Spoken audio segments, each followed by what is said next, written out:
Where's Keith? Let's check in the door scenes. Thank you, sir. This one's clear.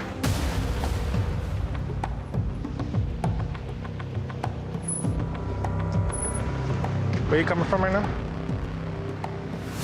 All right, what you doing in Mexico today? Car belongs to you.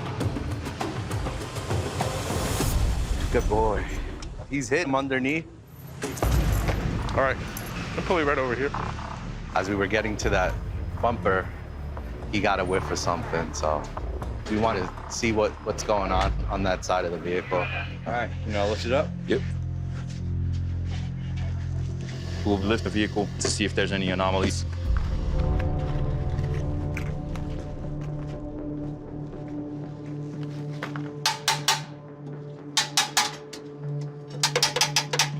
It's fresh paint. We can still smell it. Can you take a look at this for me? Yeah, all that paint? Yeah. All this has been reworked here a little bit? That's not factory at all. Gotcha. I'm gonna throw this, all right? Okay. You got a flashlight, bro? Yeah.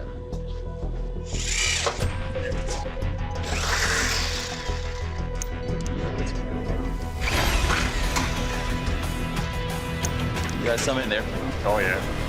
Boom.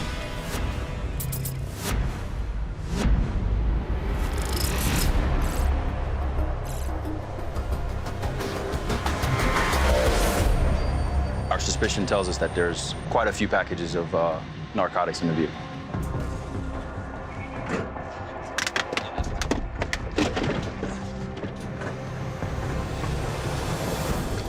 You smell that Bondo too? Yeah. The Bondo smells fresh, Yeah, that's not factory. and there's non-factory screws right under the Bondo.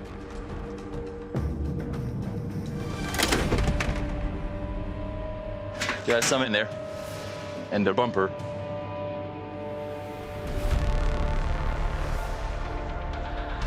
Oh, yeah, it's a pretty big load. That's a large quantity.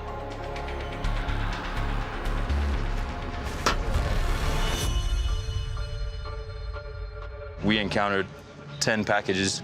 We're gonna go back in the testing site and weigh it, test it, and see what it is exactly.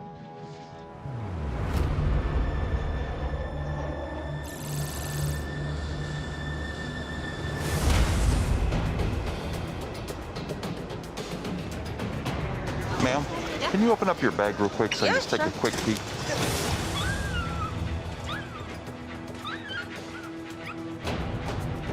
Okay, thank you. More than 90% travel legitimately with their dogs coming into the United States.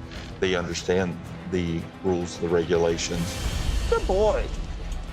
But not everybody does that. What kind of dog do you have? It's a French bulldog. Americans have a big appetite for pets. It's a lucrative business. I mean, there's breeders in these foreign countries who breed these dogs, and by the time they come over here, that dog that you paid a couple $100s for in Mexico is thousands of dollars.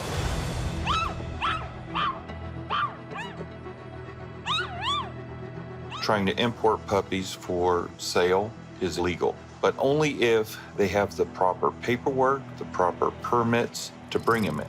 If not, we run into issues where we have to notify certain agencies here in the United States.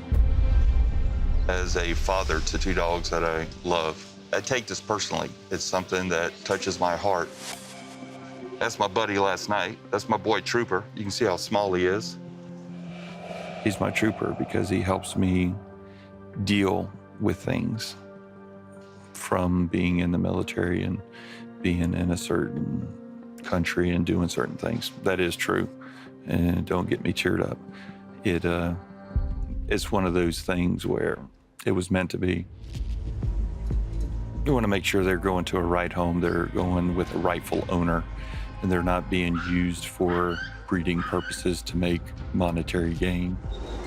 Hey, Chica. Look how beautiful. All right, go ahead and get your bags.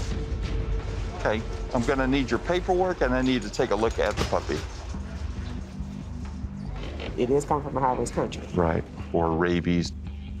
We here in the United States have eradicated rabies except for your wild animals. However, we can't let our guard down, especially from the high-risk countries, Brazil and Colombia. And you said it was a Shih Tzu, correct? Yeah.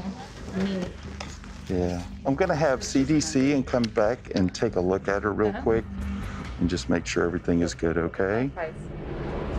When entering the United States, all dogs must be at least 4 months of age. And let me pull up her information here. Veterinarian in Brazil.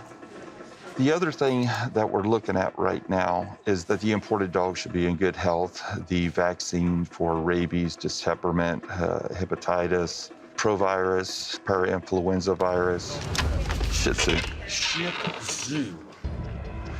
Hey, we contacted CDC to have them take a look at all of the documentation, and the CDC veterinarian take a look at the gum line with the teeth to determine the approximate age.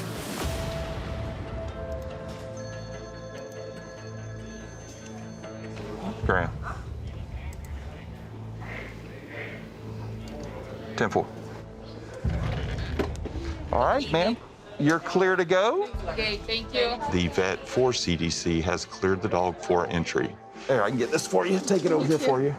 It seems as though our little Shih Tzu will be entering the United States. All right, Penelope, you have a great day, sweetheart. She is so good. Look at her.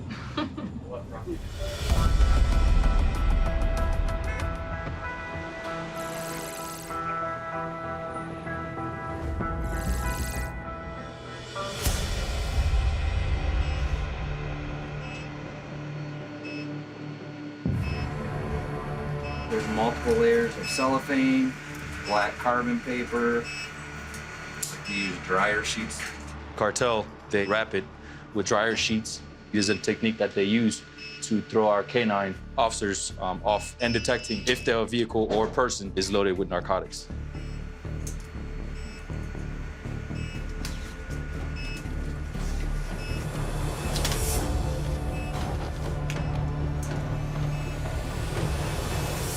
But yeah, positive for cocaine. Yep. We had to seal it back up for safety reasons, and we're gonna go weigh it. It's weighing at 11.5 kilos of cocaine.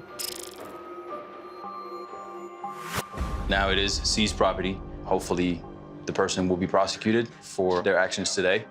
It's an excellent day for all of us here. I will sleep very well tonight knowing that I was able to be part of this seizure here.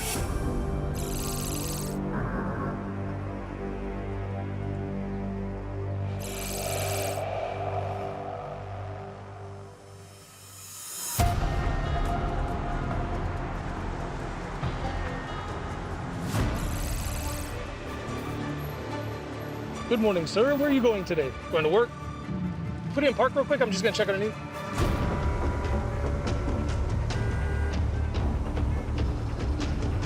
This is the largest port of entry.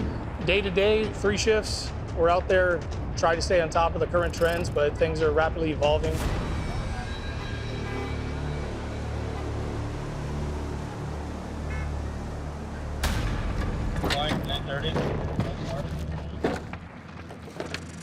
Anything is a concealment method here at the border. But the drug trafficking organizations are already looking for some way that we're not getting, and that's what they're gonna try to use. All right, man, have a good one.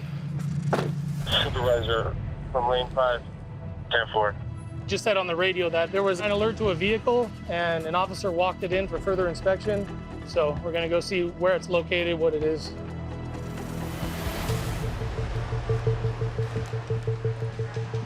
This driver right here referred back due to her nervous behavior. We're gonna go ahead and clear the car. Okay. All right, go ahead. El carro es de mi mamá. Me lo prestó. Okay. Me lo prestó para poderme venir a mi casa.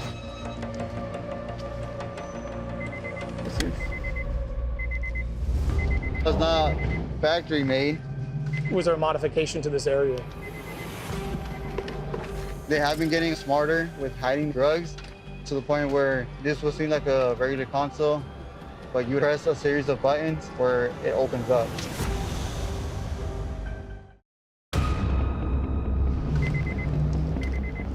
was leading up through this hole that they made.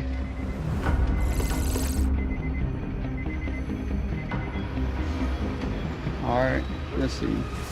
This one cavity right here. Narcotics within a gas tank, within the seats, within the doors.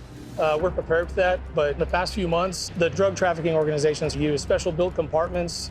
That's the current trend we want to be on. Oh, I see now. Oh, it's cool. I did find where it went to. It's all good. Okay. But these tents, normally when we have people waiting, they're just leaning on the table, gazing at the car, but she's looking away. Definitely a sign. Señorita, ¿por qué fue para México? Oh, mi mamá vive allá, la voy a visitar. Ah, ok. Ajá. Y luego ya ahorita le pedí el carro prestado, como le quiero traer más al rato una cama, por eso quiero la troca para que traerle una cama que tengo para ella allá en mi casa. Ok. ¿Y cómo fue para México?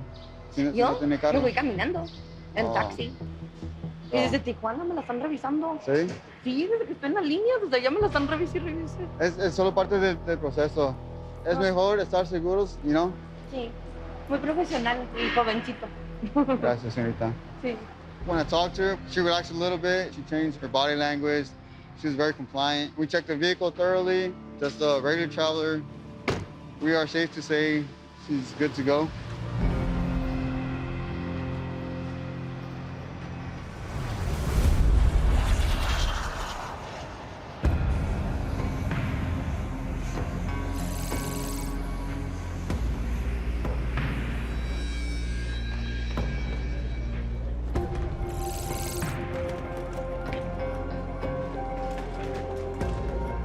You purchase the pet there out of the country, or you bring it? I brought her with me on the trip. Okay, that's what I'm saying. So they asked you about this. So you got the papers and all that stuff, right? I'm satisfied. There's breeders all over the world, and people typically don't care where they're coming from, especially French bulldogs. Hello, pumpkins. Hello. Because that dog is in such high demand. You live here in the States? No, I'm from Colombia. So I'm a tourist. So why are you bringing these puppies for tourists? I don't understand. Because I'm living here alone in Colombia, so I don't have family in this. Okay, listen. Help me to help you. I just feel like you're bringing these dogs for a different reason. No, that's mine. This is a $10,000 dog. Estos son un cachorro de One of them. $10,000. Uno. He claims he was going to visit family and friends, and he was bringing the dogs along on his vacation. Bueno, nosotros amamos esta raza. Bueno, nos gusta mucho. Our family loves this breed. Yeah. $10,000 dog. Yes. Here in the United States, the puppies can sell anywhere from $2,000 to $25,000 per puppy. It can be seen as another form of smuggling. So I believe that a lot of people are bringing those puppies in so that they can make large amounts of money quickly. They are. Gonna make a 20 grand real quick. Yes.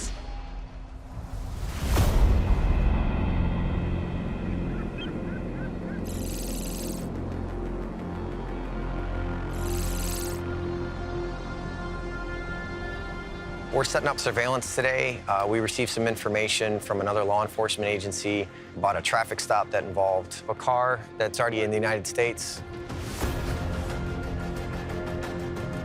From our information, it's loaded with narcotics, and we're going to get up on the highway and see where they go today.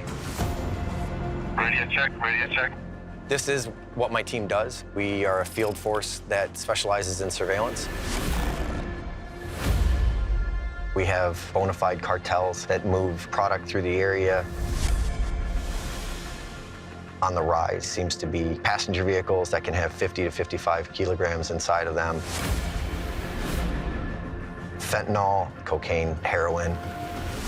We're hoping this driver can lead us to people who know more about the distribution in hopes to dismantle their hub of operations in the United States. We're part of a multi-agency task force. Once one of us has successfully targeted that vehicle, the rest of us will collapse on that target and then work together to land that vehicle. I have him on 905. Stand by. Approaching half mile. Here we go. Number 2 lane. I have the ground eye. He is committed 905 west. Dark black coupe. I got him. He's in the middle lane to turn left.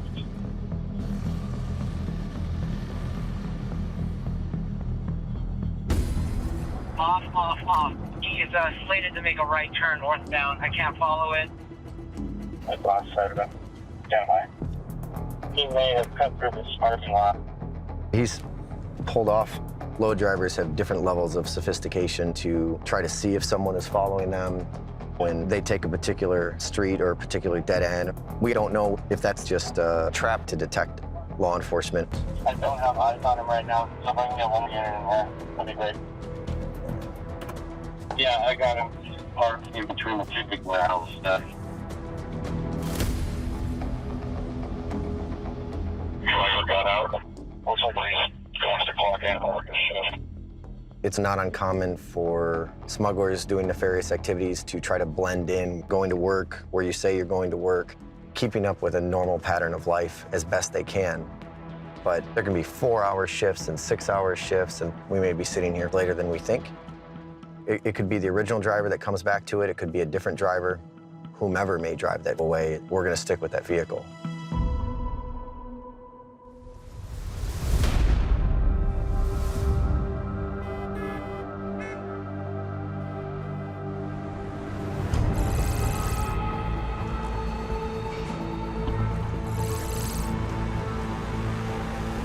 Is this your vehicle? Yeah. Okay, so everything inside it belongs to you? It's my stuff in Mexico. Being able to talk to people helps me do my job. You can look at a car all day if you want to, but that person is really going to tell you what is there. All right, you don't have any fruits, plants, seeds, vegetables, money over $10,000. How much money are you carrying with you? Just my card. Based on my height and also the fact that I am a female and I look like I'm 16 without a mask on, there is definitely a lot of people that do try and see what they can get away with, what they can't get away with. All right, you're good to go. I actually had to dig in a little bit deeper on them. And that's okay with me because I actually like a challenge. What were you doing in Mexico? I went to get my nails done. There's the salon right there. Okay. How long were you there in Mexico? For like an hour. Do you smoke? I do. Single female, just went to go get her nails done. She was referred back because the car smells so strong like weed. When was the last time you smoked? In the morning? You don't have any drugs from inside the vehicle? I do. There's no paraphernalia in the car or anything like that? All right, so you're gonna open up the trunk and the hood, and then you're gonna go ahead and step down, okay? You like walk by it, you'll smell it. She said she smoked this morning, but it doesn't smell like that. It smells like she literally just smoked it. So we gotta check inside this vehicle, and then we'll see what happens from there.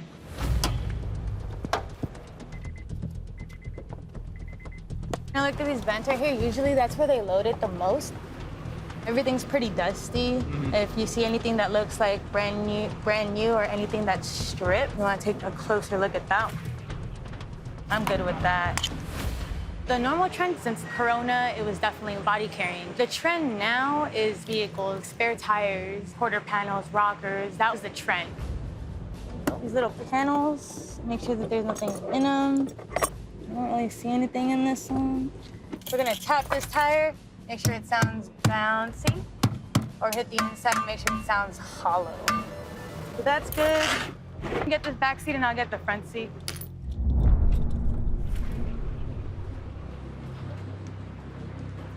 Interesting. She has eye drops, a lighter, and this, a weed kit. She has a wax pen with marijuana. All right, pat her down.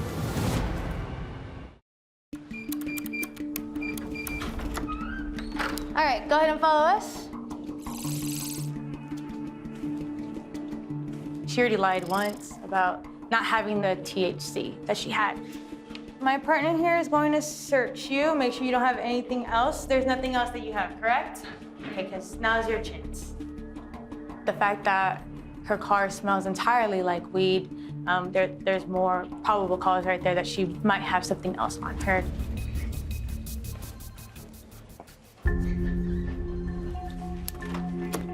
Go ahead and take a seat. All right. I didn't feel anything. That's not familiar. Negative. Negative. Okay. What you want me to do with this? Personal use. They'll either issue her a penalty, make her go back with it, dispose of it, or it'll get destroyed in testing. So I talked to the chief here. So you're not allowed to cross it federally. Okay. Across an international border. I did forget I had it in my purse. I just have the police purse. That's the way I have it. It's the CBP. Do you have anything to back that up? I do not have my labels, but you can definitely call the company to verify with them. We can't sit here and make phone calls. That's the issue. Okay. At this point, what's gonna happen to me because of that? Like, Well, yeah, what's going to happen next is that they're going to destroy it. Okay. All right, so you're good to go pretty much? Yeah. From there, you're good to go, okay? I mean, we could find them. She can't be issued up to $10,000 for it, especially because she didn't declare it. But sometimes they're just like bigger fish to fry.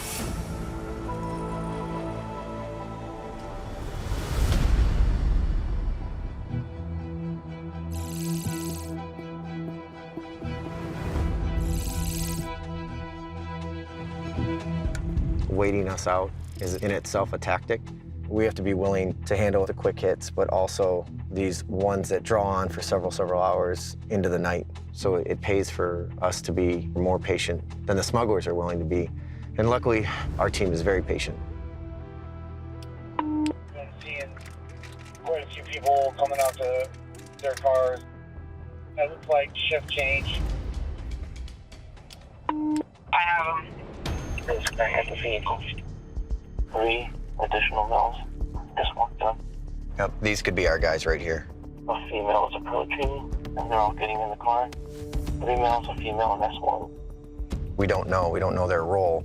We don't know if they're co-workers of the plant or co-conspirators in the smuggling attempt. Away. Here we go. Driver is out of here. We don't know which direction they're going to go, and we don't know how far they're going to go. But we're willing to take it as far as we have to and find that distribution hub. Number 1 lane southbound. 10 just past you. All right. I have the ground eye. And we'll see where this goes. He's pulled off the 11.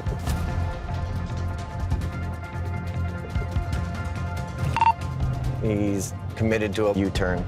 I'm ahead of him. I'll have him if he comes up. He may be doing a heat run and coming right back at us to try to see if someone is following them. He gave me a pretty hard look when I drove by him.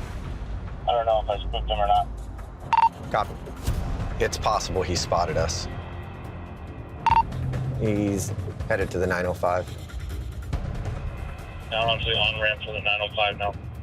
We're headed back south. We aren't far from the border, and we're gonna know here in a second if he's headed back into Mexico. All right, she's gonna be off at this exit, setting up for a left turn. It looks like in this last chance here, we're not gonna let these drugs get back into Mexico just for a second attempt for them to be smuggled back into the country. Okay, he's in first green for Mexico. We need to get ahead of this guy. We have 2 units ahead of it. 3 cars in line. He's the 4th one. Here we go. All right, let's go ahead and start you guys on. Please, hands up! Let me see your head! Come on out! They got him, guys. CBP got the vehicle stopped.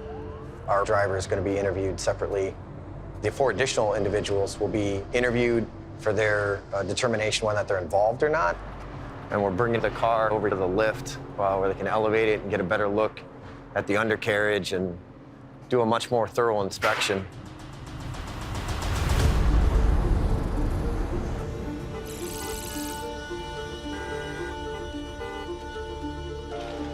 When's the last time you traveled? 2019. Did you bring animals in with you on that day? No, nunca. La primera vez porque pues the first no time. tenía. How many dogs do you have? Eight dogs. Eight? No, What- no. Yo tengo solo dos estos, pero I mi only have familia, two. o sea, mi hermana, My family, mis abuelos tienen otros. sister, my Correcto. What type of dogs do they have? Todos son bulldog franceses.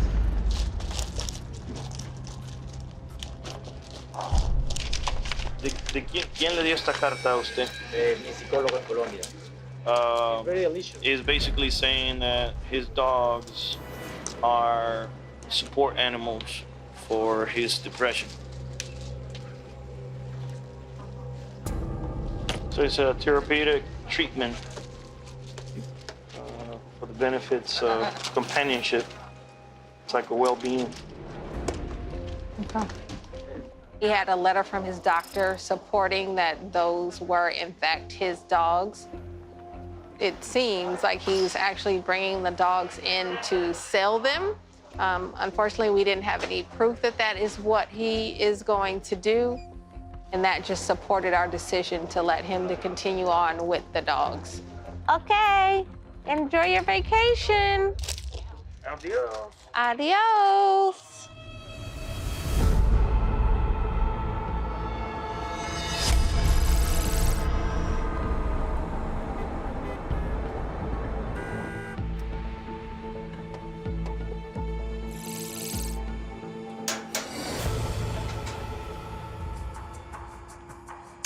Just based on the information that we have so far, we're confident that we'll come up with some contraband.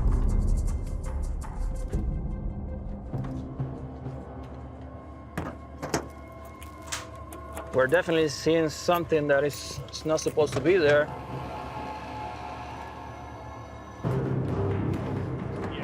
That's non-factory. I see what we're dealing with, be careful though. They can see black electrical tape where there shouldn't be any. This giving them enough indicators to remove the bumper to expose more of the vehicle. There's the plate. Yep. Perfect. There you go. Got him.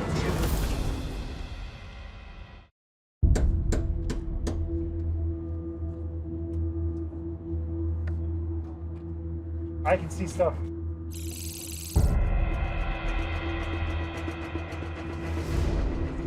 The other one?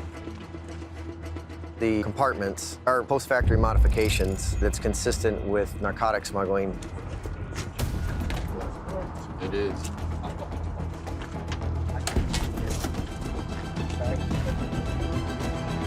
Here we go.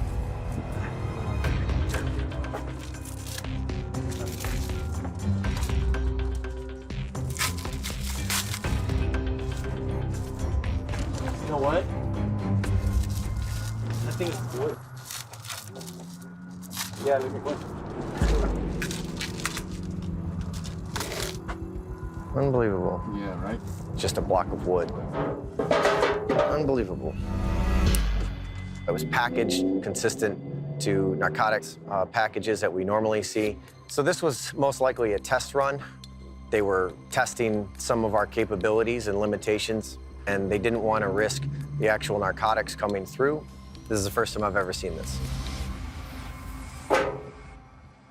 Our initial information was good. This vehicle was modified to smuggle contraband and narcotics. It just wasn't happening, in fact, today. Anything else? No. But we did take one trap compartment car off the street. We've identified multiple people involved, and we will further that investigation with interviews and intel to start targeting other people associated with this.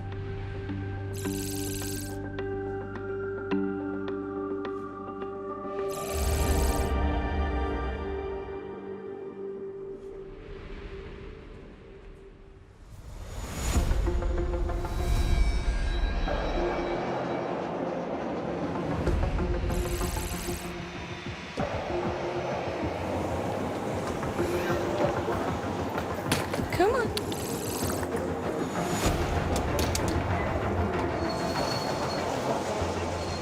Hey, ma'am, question for you.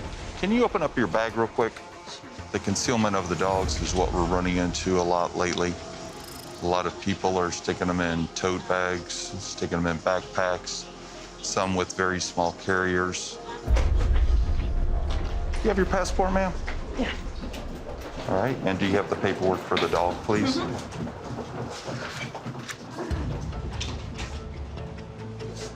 And where's your final destination today? Boston. And you have 2 dogs? Yeah. Okay, go ahead and bring everything with me. Let's go this way right here. Okay, hot dog. Yeah, that's hot. Dotson. Oh. Come here, buddy. Hey, buddy. 2 boys? 2 boys. 2 boys. Oh. Okay, we're gonna do your picture, okay? Okay. Look at this. Look how beautiful. Oh, look how beautiful. We have 2 dogs that are coming in from Brazil. Approximately how old are the puppies? 4 months and 10 days. 4 months and 10 days. When entering the United States, all dogs must be vaccinated and at least 4 months of age. If trying to import puppies for sale, proper authorization from CDC, Centers of Disease Control, and USDA are required. Here we go. Okay, you're gonna go back in here. All right, you can take a seat right over there, please. Do you have any other paperwork for the dogs? No. Okay.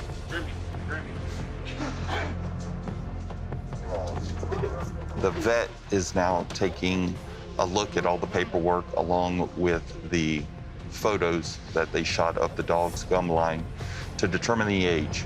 Good stuff. Okay. Yeah, those are underage. The dogs appear to be anywhere from 6 to 12 weeks old. Shot records, both Brazilian. As you can see, all the writing is exactly the same with the same pen. The paperwork is fraudulent. And it's an emergency issue passport also, which means this was a quick flight going down for some reason. Okay. Okay, ma'am, could you go ahead and put the dogs back in their kennel, please? Thank you.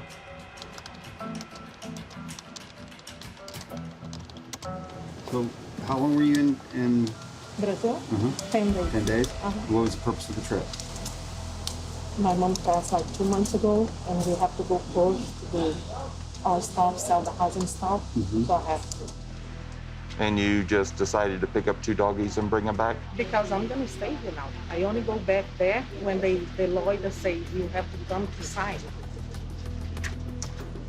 But she Well, says, this is an emergency issue passport. This isn't a regular issue passport. So to me, it seems as though you were going down in basically a hurry. And the purpose for that hurrying, for what reason? I have to pick her.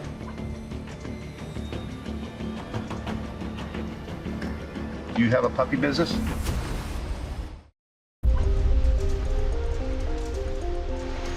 Have you brought puppies back previously? Yeah. Oh, okay. But it's not a business? No. Or for extra money? No. How long have you been in possession of the dogs in your physical? The dogs come to my house, and my son take care of them. So where's your son live? In Brazil. So your house is in Brazil? Yeah, I have a house. So in how did Brazil. your son find the dogs? Huh? How did your son find the dogs? His sister, she has the parents, the babies, and she give to him. She give 2 dogs. Somebody just gave your son 2 dogs, and now you're bringing those 2 dogs to the United It's gonna be States. for me. They'll be for you. Yes. Those dogs are underage right now. Those dogs are not 4 months old. 4 months and 10 days. The shots, the vaccinations, do you have a receipt? No, I have the card. Do you have a receipt? No. So you had the shots given for free? It's not for free. But when So you who go- paid for it? When you go to the Who vet, paid for the vet bill? I pay for. Let me see a receipt. I bring the card. I Let bring me the see the receipt. receipt that you paid Hey Ice or US dollars with for the documentation. I don't have. I don't know. You guys need that. I don't know. You don't know. No. I have the card. The card means nothing, ma'am. The card right now is fraudulent. The shot card is fraudulent. Have a seat.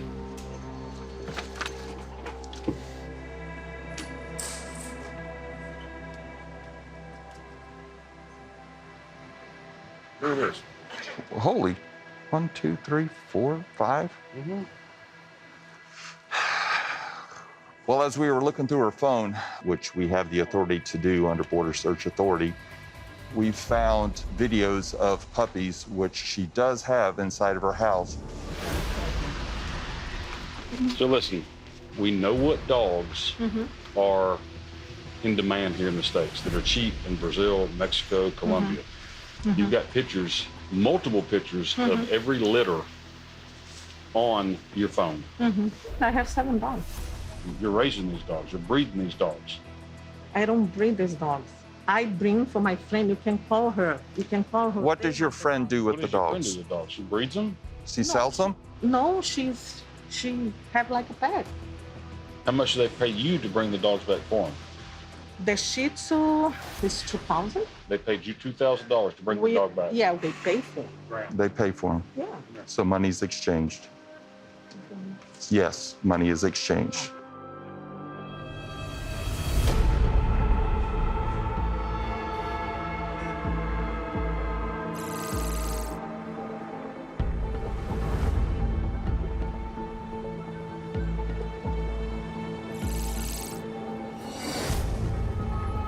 There's a couple of officers that have interest in a vehicle. I think we should go check that out. It might be a positive one.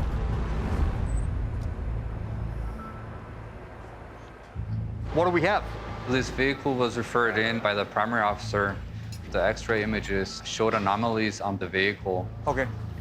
This is a very well-known vehicle. So try to see if there's any areas where it could be loaded and start the process.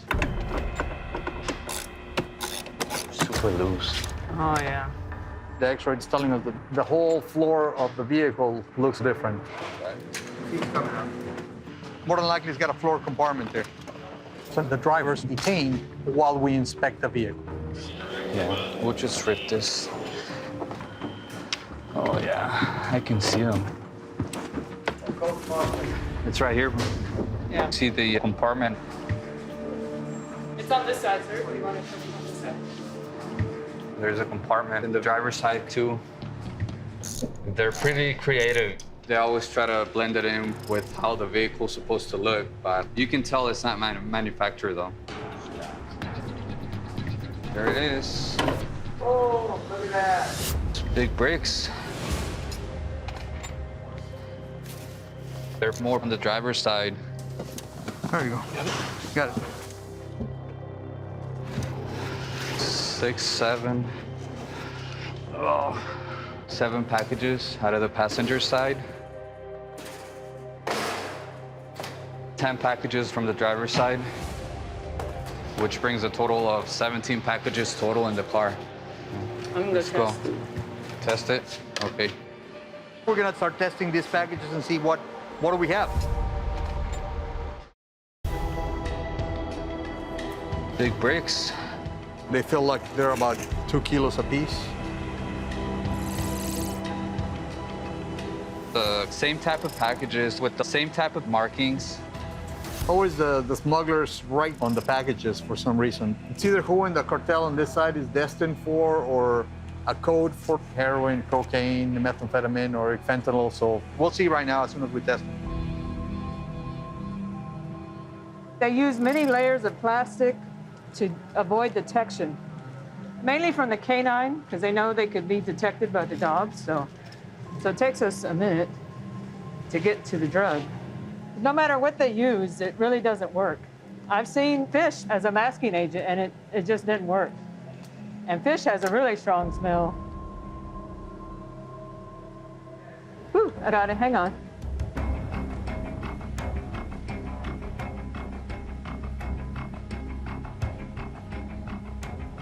Okay, so this tests positive for cocaine. You can see the screen.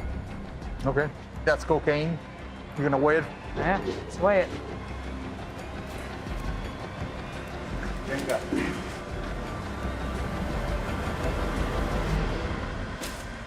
$17 packages total. Okay. It's 36.42 kilograms of cocaine. $1.1 million in the street value. It's a significant amount of cocaine that we stopped today. San Diego is right here. So I can get dispersed in San Diego, onto LA, and all throughout the rest of the country. The vehicle's gonna get seized. Then I'll be putting the driver under arrest.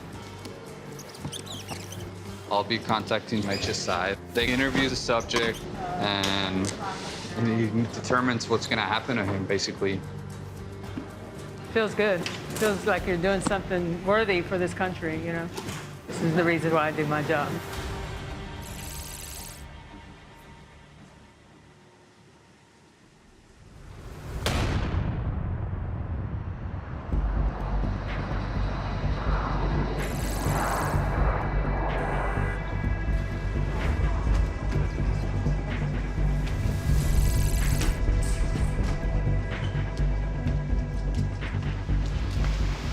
Look what she just found in the phone.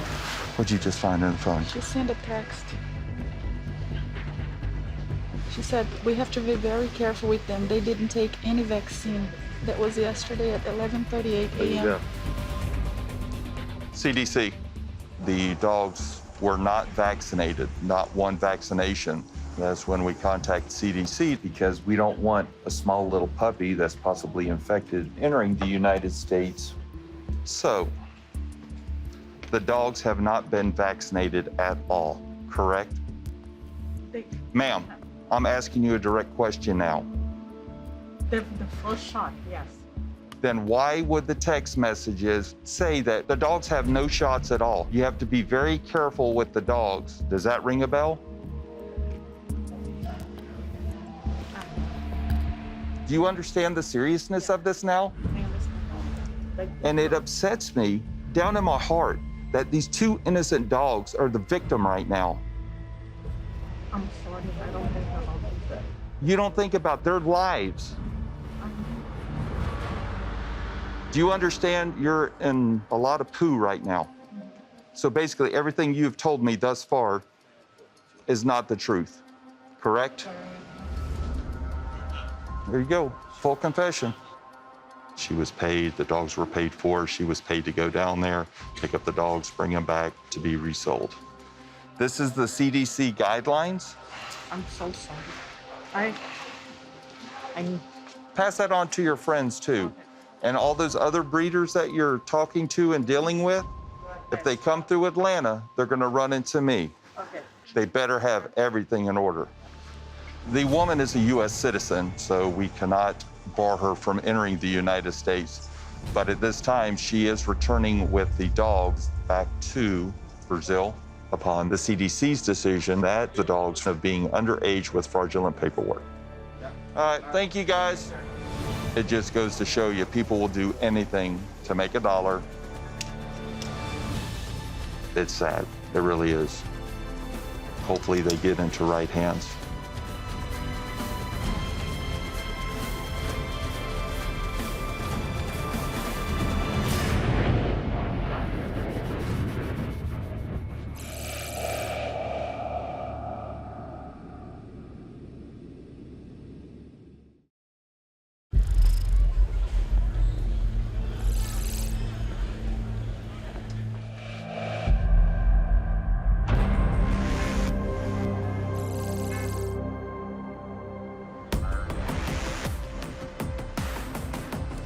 Abra la cubierta en las puertas, por favor.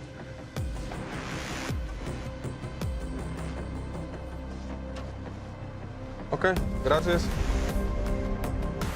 What were you doing in Mexico? I was visiting my dad. Yeah, I get to go. Have a good day. Thank you. You're welcome.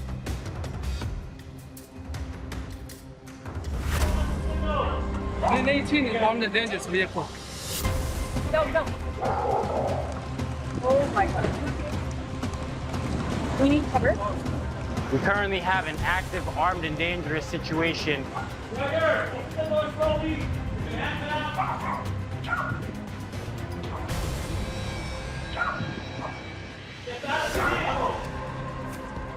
have a traveler that has possibly a warrant out for arrest and has potential to have a gun, a knife, even worse, and may not want to go down easy. Hands up!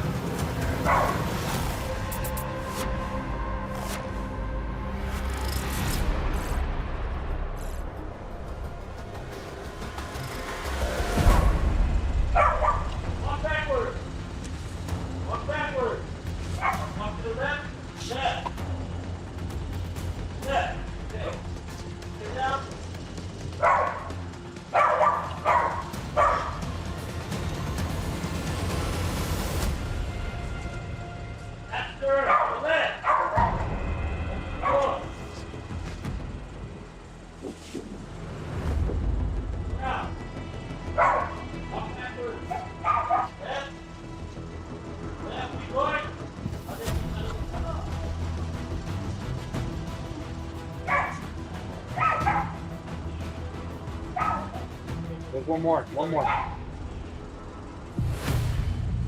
Back passenger. Step out of the vehicle with your hands up. Close the vehicle. Close the door. Let it go. Hands up. Keep moving back. Not there. Right hand. Grab the top of your jacket. The top of your jacket. Turn around for me. Turn around. Keep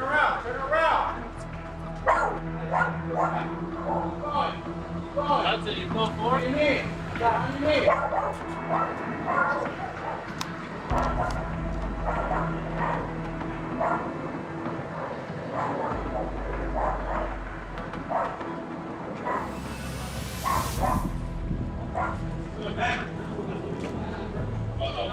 We were able to secure all the individuals. Nobody had firearms.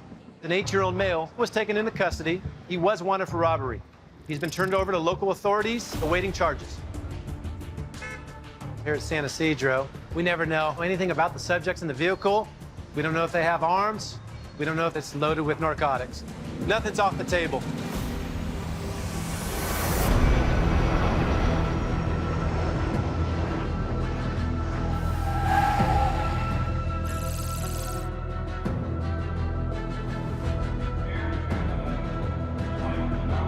Have your passports out. Stay with your families. ¿Dónde vive usted? En Medellín. Medellín. ¿En cuánto tiempo tú quieres aquí? Me voy el 23 de mayo. Well, in my 5 years as a rover here at the Miami International Airport, we've encountered an array of narcotics coming into the United States. You flying alone, sir? Yes. All right, where are you coming from? Kingston. We've been dealing mainly with cocaine. What we're seeing now is the more usage of ketamine. Hey, welcome back home, sir. Yes, sir. Have a good one.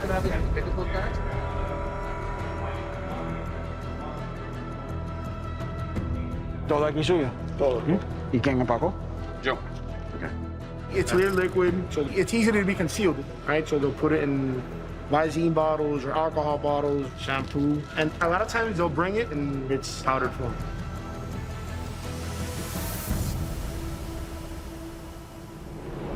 La última vez aquí, ¿cuánto tiempo tú estuve? Fue 5 días. Okay. We specifically watch out for the passengers' behavior. We're looking at them to see how they're acting or interacting with the other passengers around them. This gentleman here is focusing on what we're doing, who we're stopping. That's just odd human behavior. It just seems a little bit out of place. Okay. Gracias, señor. Muchas gracias. Okay. No. ¿Usted tiene la etiqueta de su boleto? ¿De vuelta o el Sí. pasaporte? No, para la otra. No. La etiqueta de su equipaje. No, the ticket for your bag. The little receipt? My passport. Oh, it's in your passport? All right, right over here. We're gonna take a quick look. So when was the last time you were here? Sure. It was in November 2019. Oh, okay. And you're here for how long? Until Friday. Until Friday. He's walking a little bit funny. If you look at the back of his shoes, his step is a little strange. He's not flexing his foot properly. Sneakers look like they're old enough to be worn in.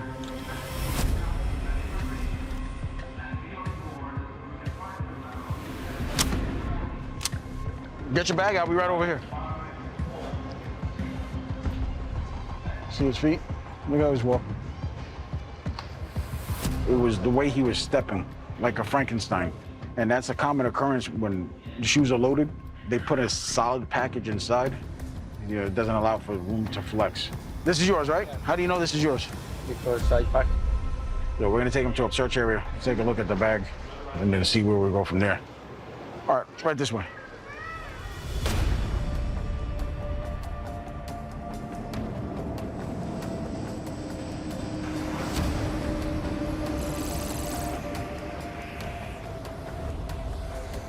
New York City is a big gateway for smuggled ancient artifacts coming into the United States.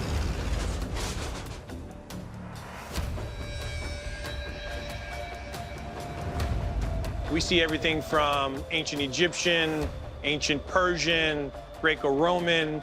Every major period of history comes through JFK Airport. I just need this side here facing towards me so we can get into the crate, because that's the part that opens up.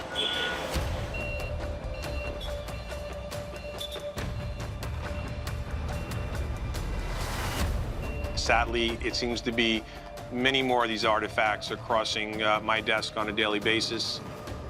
All right, this one's good. This has got the piece we're looking for. This is a very large Egyptian alabaster vase. We didn't like what we saw in the paperwork, so we're going to bring this piece back to the office. There was a time period stated in the invoice, but we never go by the invoice at face value because a lot of times documents can be forged. A lot of these shipments will list the artifact as an antique, 100 years or older. It's a little deceiving because you can open up the crate and it's definitely something that is way older than 100 years. The title on this piece that was invoiced is the monumental vase, so I think that's pretty fitting. Pieces this large don't survive antiquity very well. The fact that this piece is fairly intact is a rare specimen. The most important thing we need to do now is we need to get photographs so a subject matter expert can weigh in on the vase to determine if it's authentic. So one of the telltale signs of alabaster is it has a translucent quality.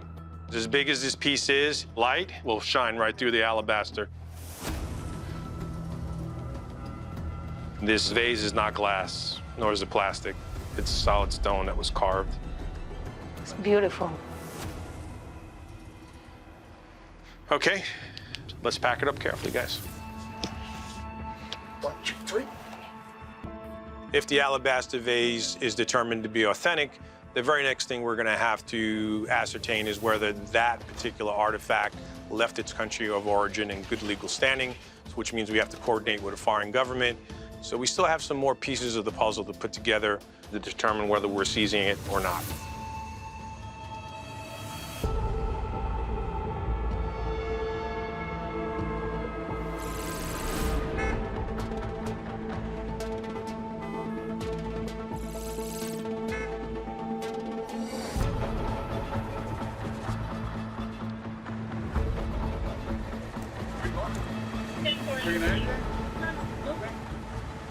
Our canines are trained on concealed narcotics, and with enough time and experience, these dogs are able to understand the odors of these narcotics within compartments, inside vehicles, and even taped on the travelers themselves.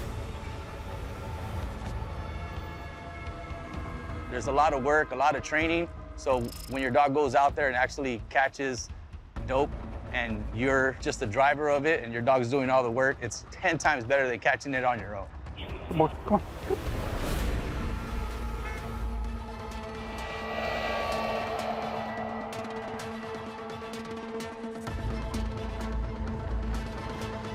Morning, guys. Is this your car?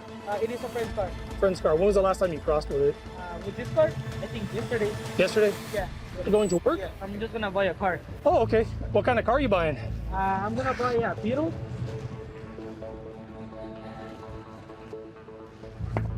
Never knew.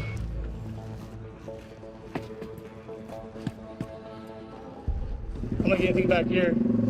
The canine wasn't alerted, and there were 2 spare tires in the trunk. Both of them were deflated, and I didn't suspect that there was anything in there. All right, thanks, guys. Have a good one. Have a good day. Mm-hmm. Good morning. Go ahead and put it in park for me.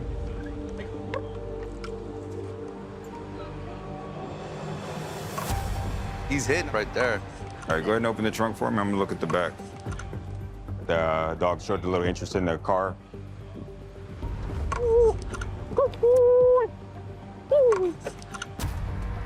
This thing is pretty light. Saw a battery charger, one of those battery packs to charge a battery on the car. And this one was fairly light. Those are usually pretty heavy. We repair the vehicle in, and then from there, the officer's gonna take a look at the battery pack, and he'll actually do the job of ripping it open.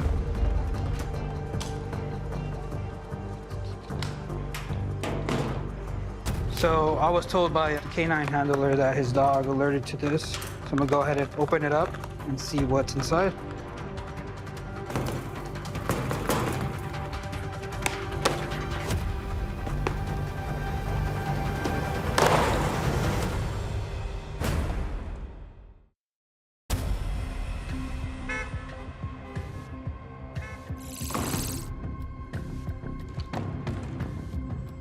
So they connected this battery to this charger to make it seem like it's still working properly. As you can tell, the little light turns on still.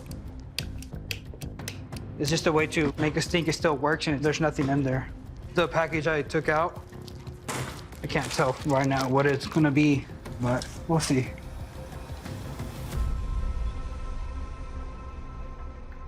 Once I point this little laser to the substance, it's gonna give us a reading, hopefully a positive hit.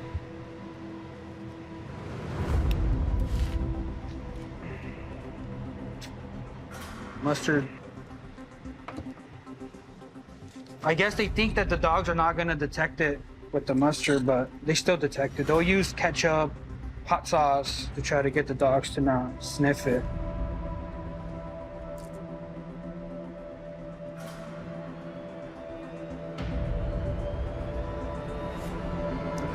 There you go. Positive hit for meth.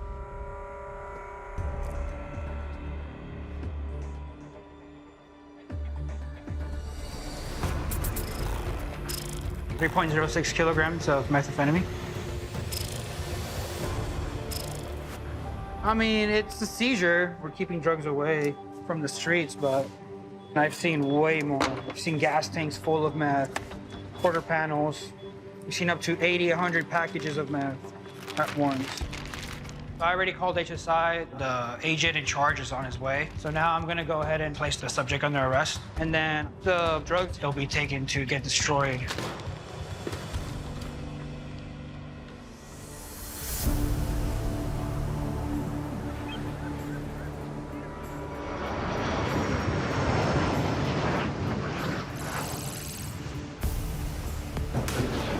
Gotta place your bag up here on the table, please. You still got that security tag on your sneaker. You steal them? Everyone has to be the same. It's the brand style. I haven't seen that before.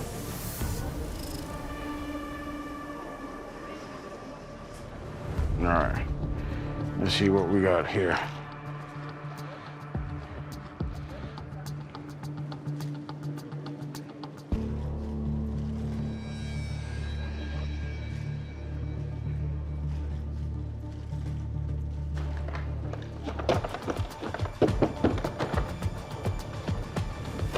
The baggage examination is negative for any type of contraband. Do you have anything on you I should know about? No. No? I'm talking about packages, nothing? All right. Well, what's gonna happen next? I'm gonna conduct a search of you, okay? He's walking funny. It's a common occurrence when shoes are loaded. So we're gonna take him to a private search area and conduct a personal search and just check the shoes out. See if there's anything in them. Place your bags up there on top of the table, and as you do so, look around. Make sure there's no packages, no money, no nothing like that around, right? You see anything? I do see. All right, perfect. That means when we leave, if we find anything on the floor, it's yours. Okay. Take your shoes off, take your belt off, put it up here on the table. Throughout my career here so far with CBP, I've seen narcotics concealed in many different ways. It truly is a cat and mouse game now. I had probably 178 people on the flight, maybe 1 or 2 are loaded. You gotta make sure you get it right every single time. Personal search is negative. There's no inconsistency in the soles of the shoes. There's nothing loaded on the inside. It's just the way the shoes are made. They're very thick. It's very rigid, which doesn't allow it to flex. He was nervous. Hands were shaking, so just those things just started adding up, thinking I had the right person. Well, I guess that right person beat us today, and they're out the door. All right, here goes your passport. Exit the door here, turn left, and you'll go out into the waiting area. So we're on to our next flight. Let's see if this time we can get it right.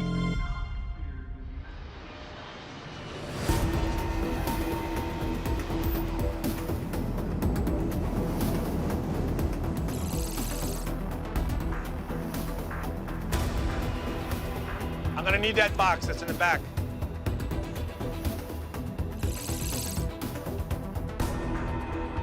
We're here to look at a box that CBP's National Targeting Center targeted this particular shipment. The shipper is an entity that's known to us.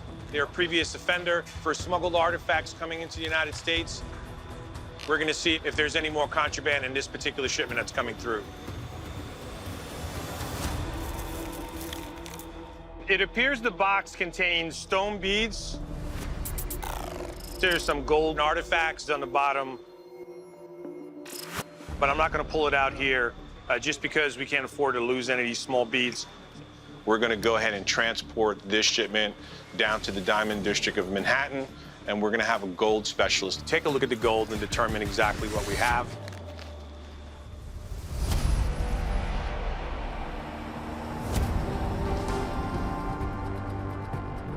Because of the nature of what exactly the artifact is, we suspect it might be Bactrian in origin. The Bactrian culture was an ancient civilization that partially overlapped what is now present-day Afghanistan and Pakistan. Geographically situated at the nexus of a major east-west trade route, it's a perfect blending of Greek and Southwest Asian art. In 1978 and 79, archaeologists excavated the tombs of 6 wealthy Bactrian traders.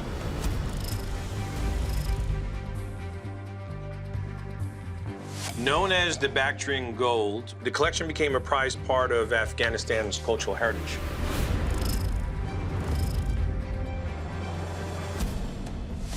Then in 2021, following the collapse of the Afghan government, the treasure mysteriously went missing.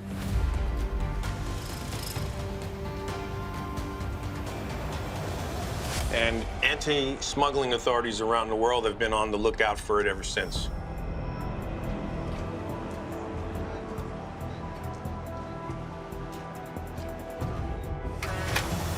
How many pieces are we testing? There's a lot of little pieces, but if you could just do a sampling, that would probably be the way to go. Okay. We do run into a lot of counterfeit ancient artifacts that are meant to look ancient. They're selling them off as ancient, but they're modern made. So we just want to make sure that that artifact is the genuine artifact. All right, so we're going to start with this piece. Yep. Okay. This one seems to have like a semi-precious stone in it. It looks like a part of a Maltese cross. It's interesting. I mean, this was going back, you're saying 1,000, 2,000 years? Yeah. So this is a piece of rhodolite garnet, and that would have been indicative of the time. But they look at too close to precision cut. No, this doesn't look like it's real.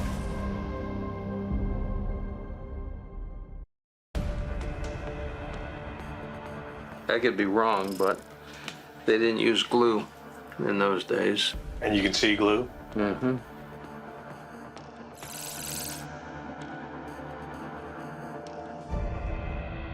It could be the real thing in terms of the gold, and But maybe then the someone stones were tried to- damaged or fell out, and Someone they tried to replace it. and put maybe- something else in. That's just a gut reaction. It's not. It's possible. We've seen artifacts that were damaged, and then they try to replace a missing piece to it with something a little bit more modern because they can command more money in selling it. Who knows? I'm going to test it here. This is the live metal analysis. So this analyzer, it's bombarding the piece with X-rays, and each element is going to react in a different way to this X-ray excitation. Gotcha. Good thing I stayed awake during my science classes. All right. So as you're seeing, AU is gold. It is indicating 72% plus gold. And then it has a silver, iron, and copper, right? Okay. Trace. You typically wouldn't see iron in modern gold. Yeah.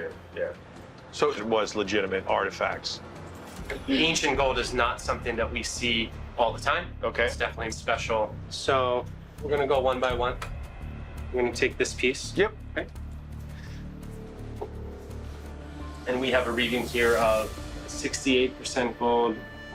With this ancient gold, we're probably going to see numbers all over the place, right? Yeah. Since they didn't have a modern controlled setting for producing gold. Next one is a large coiled ring. 82% plus gold. If we can test this one, because it's kind of unique and it stands out. Okay. Wow, 97.8. So that's the purest piece of everything we've tested. We can pay for lunch with that one, Joe. Thank you for your time and your expertise. I really learned a lot. Thank you. Well, the good news is the gold is in fact bona fide. It's authentic. It's actually a composite of gold that is ancient in origin. But we also need to get a subject matter expert, an archaeologist, to take a look and determine if it is in fact Bactrian in origin or possibly tied to the Bactrian gold hoard.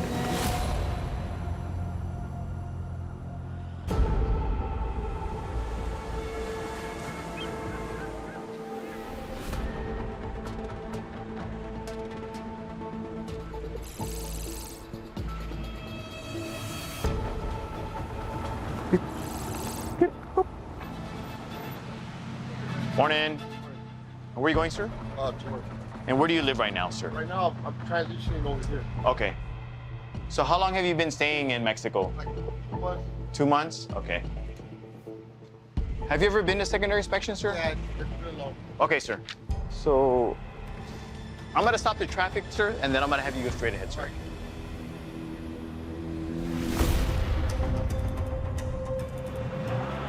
How you doing, sir? I'm gonna have you open up the hood, the back, step behind the car, okay? I'm gonna take a look at the vehicle.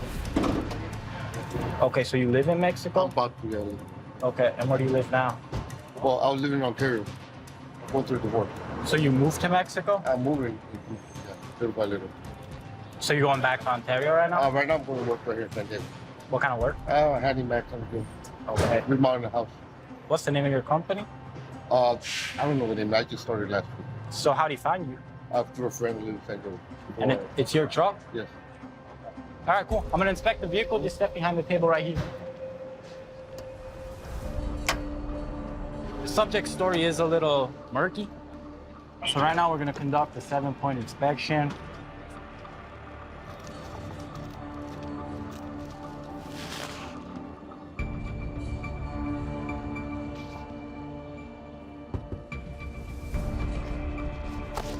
Sometimes you can look at the speaker underneath the car and you can see if the actual speaker was removed, put in dope. You can see if the screws were tampered with. Your speakers work in the car?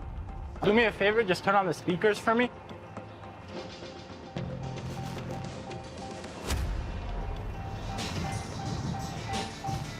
Okay.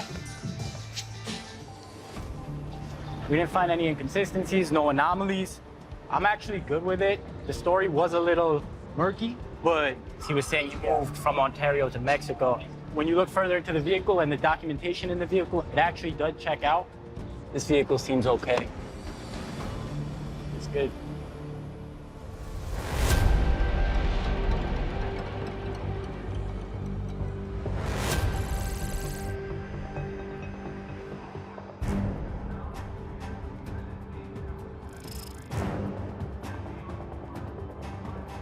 Go ahead. Pass.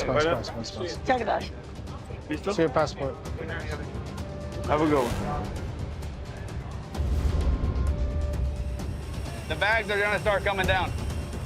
The van is a great tool that we have. It's used to x-ray all luggage coming off the aircraft.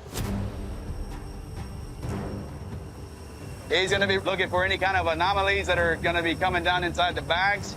The more assets that we were able to deploy on any aircraft or any bag, the greater chance of us finding and intercepting anything that shouldn't be coming into the country. I'll take that. The reason I pulled this bag is it's small, real easy to get and go real fast. It's kind of dense. Could be a known concealment. Bag had a few anomalies in it. We'll call upstairs and be like, hey, we found something, pull the passenger aside, they'll continue with whatever we started here. I mean, it could be legit, but that's just something you want to look at.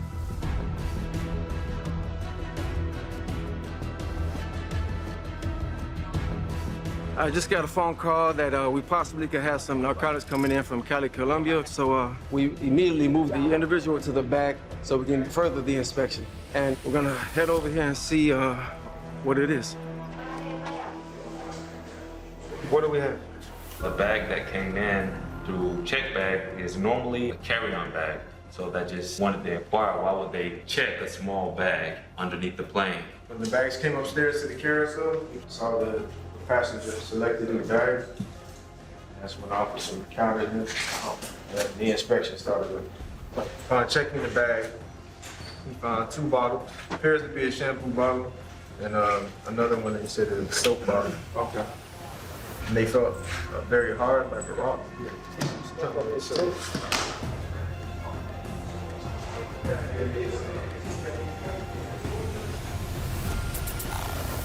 You see clear liquid at the top. It started to crystallize around the outside of the bottle. And that's an indicator of what do you think?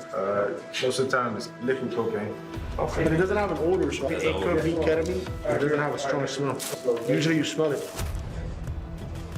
What are you doing now? Testing it utilizing the Gemini.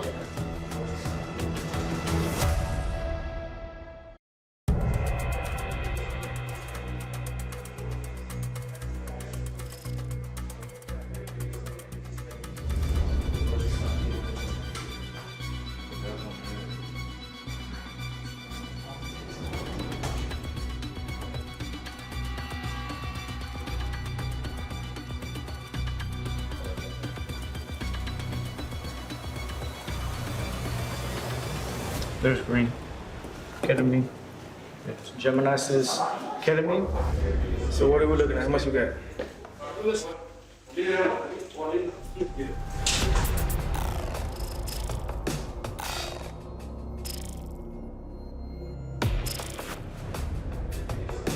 Hey, sir, how you doing? We're gonna do the bullets. ¿Cómo estás? Mi nombre es Officer Alcana. Yo necesito agua. We'll get you some water, okay? I'm here for you, okay? If you need, you have any questions, tiene preguntas, ask me, okay? All right, my friend, it's okay, man. Relax, come with it. Gonna be all right, bro. He's a young guy, you know, probably early 20s. And, you know, we've all been there. We've made mistakes when we were young or whatnot. I'm not here, nobody's here to judge him or anybody in that position. But we also are here to hold persons accountable for breaking the law. And unfortunately for him today, he broke the law and he will be held accountable. Okay. All right. Hey, good job. Yes, sir. Well, let's just get HSI on the phone and we just go forward from there. All right. All right. All right.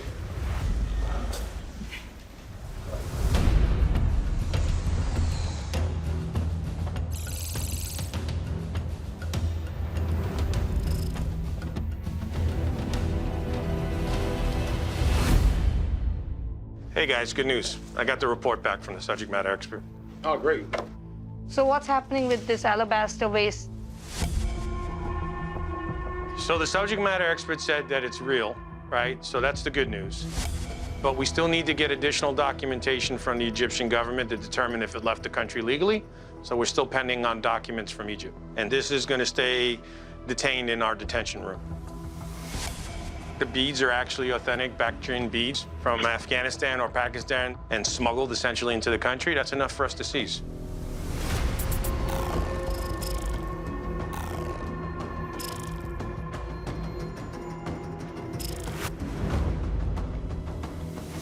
So do you think this is any part of the Bactrian horde? I don't think anybody can tell us at this point in time, but the good thing is, you know, we're seizing it. If we can later determine that it is a part of the Bactrian horde, we'll cross that bridge when it's time to cross that bridge. But right now, it's a solid seizure. Okay. Once we make a seizure, usually what happens afterward is a very complex process. You know, the country of origin, Afghanistan, the Taliban would have to put in a request of repatriation for the artifacts to go back to them. They would have to declare, hey, we want our stuff back. And then they would have to go through a process of coordinating with U.S. Department of State to do a repatriation of the Bactrian gold back to Afghanistan. All right, guys, let's get this stuff put together and let's get this put to bed. Hopefully word gets out. You know, we put out a message that we're not going to tolerate cultural property getting smuggled into the country. With terrorist organizations digging this stuff up and profiting from it, you know, we have an obligation to try to deter that and curb that type of criminality as best as we can.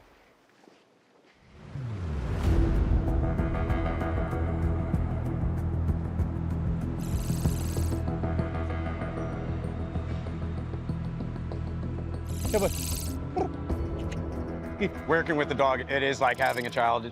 You train them from the first day you get them, just on the smallest amount of any odor. And as the years go by, you watch the dog get better and better, and your bond gets stronger and stronger. And it just shows in the item that we discover while we're here on duty.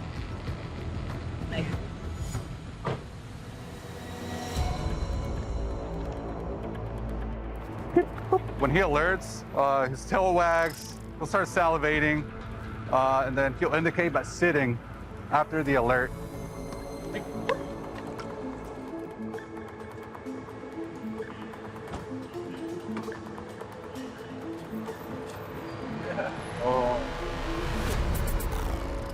Alert was positive.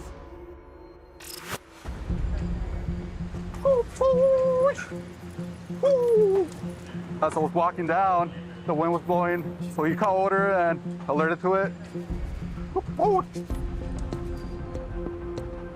Subject was coming in from Tijuana, Mexico. We pulled her out, escorted him into the security office. We're gonna go ahead and run this through the X-ray.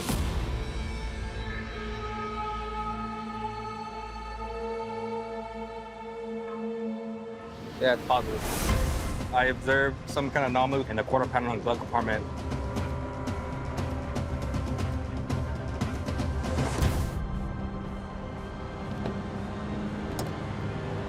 Packages.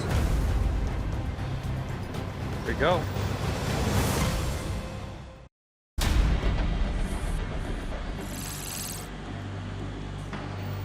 We're not sure what it is yet, but we're gonna take it to our seized contraband facility, take it apart and see where else there might be packages.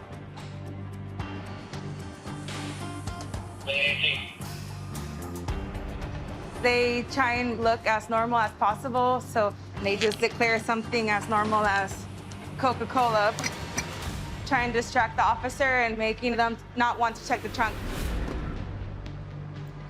You have some more in here. More contraband.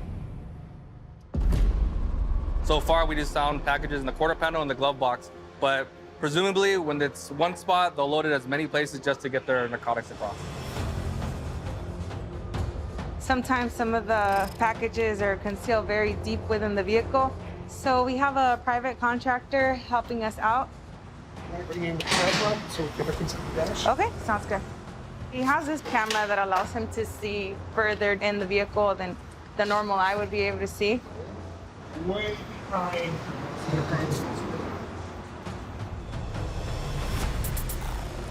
There's more packages in the dash.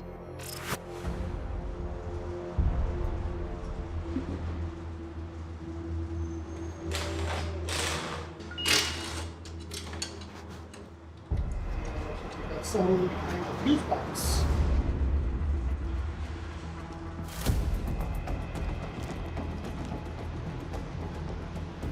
This package is directly above the gas pedal. Oh, jackpot. This is what we call a never-ending seizure because every new place you look, you get more and more. This is the gift that keeps on giving. You want to make sure we double-check the vehicle multiple times because officers' worst nightmare is to find out later on that they left packages behind.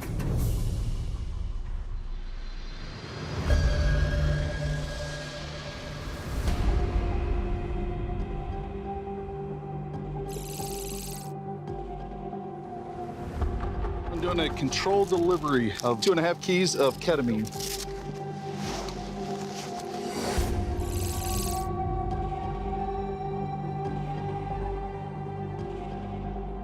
Flight came in 6 hours ago from Colombia. Passenger carry, he had it in his bags, he had in 2 shampoo bottles. During the initial interview of the smuggler, we took control of his cell phone and we established communication with the co-conspirator. We will utilize an undercover agent to make contact with the recipient and make the drop-off. As soon as he comes in, as soon as he has the bag, I'll give the go signal, which is take him. We'll bring him back here and then we'll debrief. Any questions? Let's just make sure we get on top of it and isolate as soon as possible. We're good to go.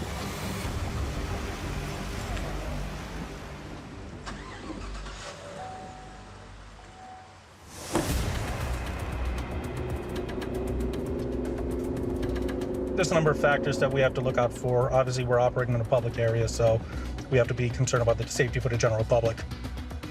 We have to ensure their safety while at the same time making sure that we can further the investigation. Are we going to be setting up on a parking lot to the north? North side. So right now we're kind of in the general area where we're going to be operating. I'm going to take a stationary position just for a little bit. If we need to relocate further, then we will.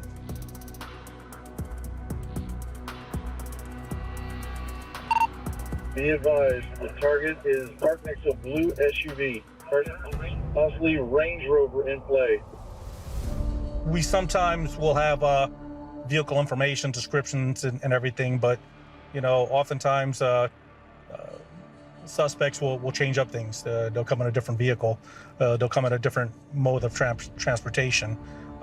So we have to kind of be open-minded and consider the possibility that anything can happen. Brave Mazda CX-5. Brave Mazda CX-5 is target vehicle. He's parking next to the UC vehicle. Okay. Target is on site. Stand by. There's at least two in the vehicle. Target is out of the vehicle right now. Take it.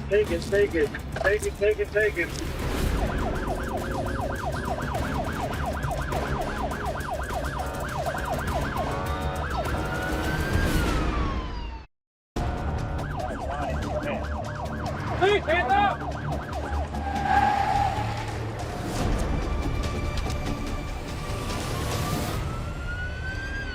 Over here. Turn around. Got him. All right, relax. Relax. You good? How many guys you got in there?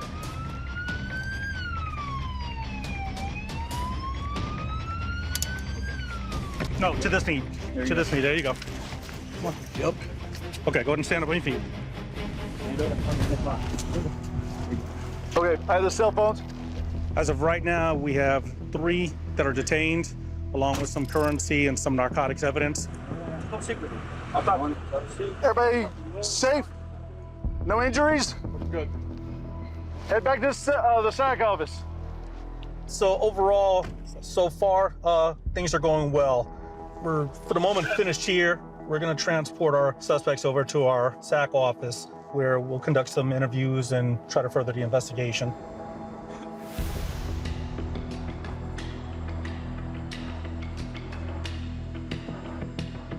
Today was a good day. We got some players off the street, but our end goal is to disrupt the cartels. We're going to talk to them and get a further story and try and build this case to a larger level and get more higher level players. Water, please? Yeah. Yeah, don't worry. Come over here.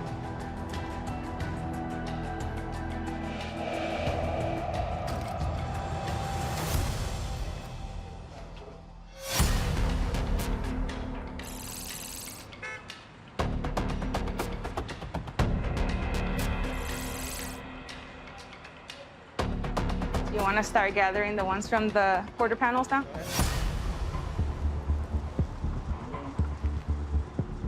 They're different than the ones we removed from the glove box compartment.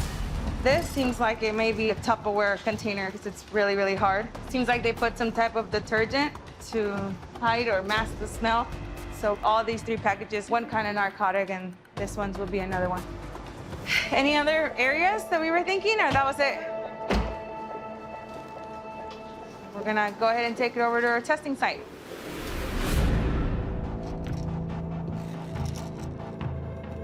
This feels like a pretty crunchy, crystallized consistency. In the past, it's indicative of methamphetamine. And we got a green scan. Positive for the properties of methamphetamine. We've been apprehending so much methamphetamine lately that it's become the new marijuana. Before it was, wow, you have 50 keys of meth. Now it's like, oh, that's it.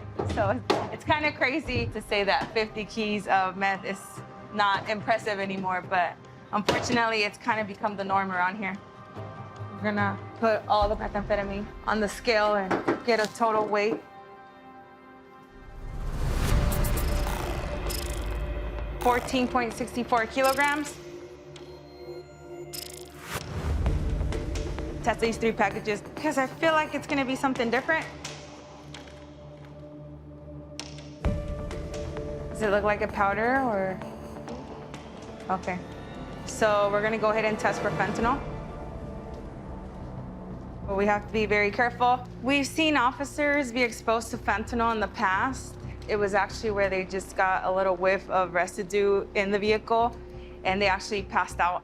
So, you know, we wanna make sure we're being as careful as we can. We don't want any of our officers to be exposed. I mean, it could be deadly. So red line closest to where you hold the testing strip indicates that it's positive for the properties of fentanyl.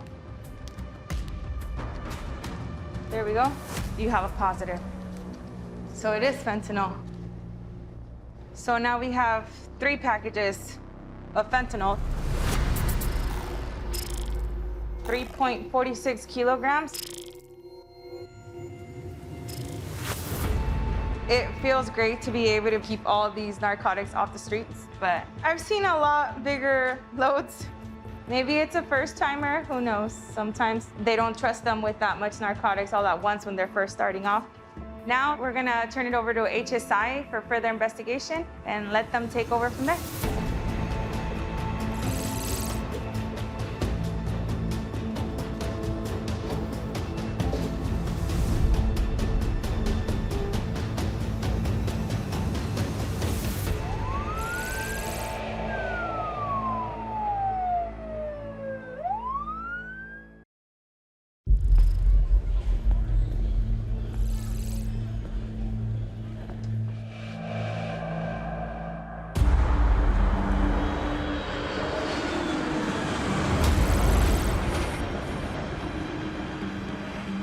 Welcome to Hartsville Jackson, Atlanta International Airport, the world's busiest and most efficient passenger. We're looking through the LOB, leftover bags that passengers left out there for whatever reason. When passengers leave bags, we gotta go through them, make sure there's nothing illegal. Depending on the day, you can get about 30, 40 LOBs. They're the people that are in a hurry and they think they're gonna miss the flight and they'd rather leave the bag behind. Or the reason we check, the person might not wanna get caught bringing something and leave the bag behind. When I go through the bags, I try and be methodical. I try not to overlook anything. Shit. And coffee beans. Can't really see inside it. I'm gonna have to cut it open. Got a coffee smell, but we'll see what we got.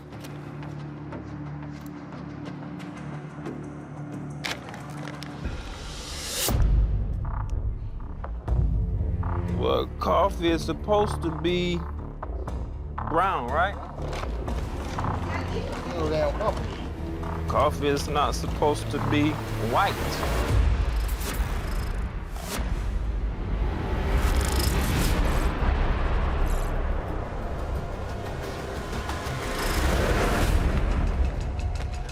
Now we just cut open the rest and see.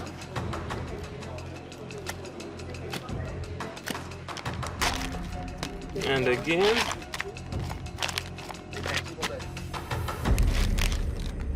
Oh, wow, okay. Try not to get too high or too low because you know you gotta test it, but when you start seeing the same thing, you're like, oh, okay, that's not the norm. He picked up odor as soon as he came around the corner. He was trying to did. Oh, yes, he did. So this was inside the coffee? Mm-hmm. Gotcha. So do they look like commercially packaged? Yeah, it look legit because see how it's stitched? Sometimes you just can't skip steps. It's that simple, it's that easy. That's glued on. So now we're gonna test it and see what we have. What do you think? That's cocaine, man. I can smell it. Mm-hmm.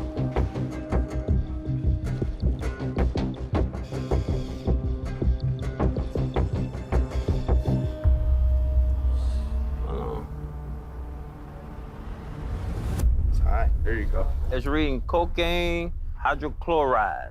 So that's cocaine. It's just straight cocaine. No mixture, no nothing else. So, you know, it's a good day. Nice catch.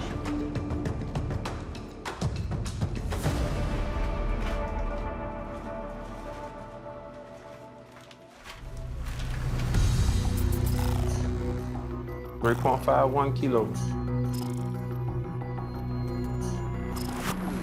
Wow, almost 8 pounds. Yeah, That's a lot. Since I've been here, this is one of the largest ones we've had, and that's over a year and a half. Flight's gone. Flight's gone. Have HSI been called? I'm going to call HSI. I got to get the information off the tag. Okay. The person that owns this bag is on the flight to Dallas-Fort Worth. So we're going to call HSI, and they will intercept the gentleman and bring him in for further questioning. He came in from Montego Bay. Okay. There's another flight from Montego Bay that should be arriving within about 20 minutes. So we'll search everyone on the flight because this may be a test run. They may have another person trying to smuggle narcotics in the same manner. And now let me go find some people to search.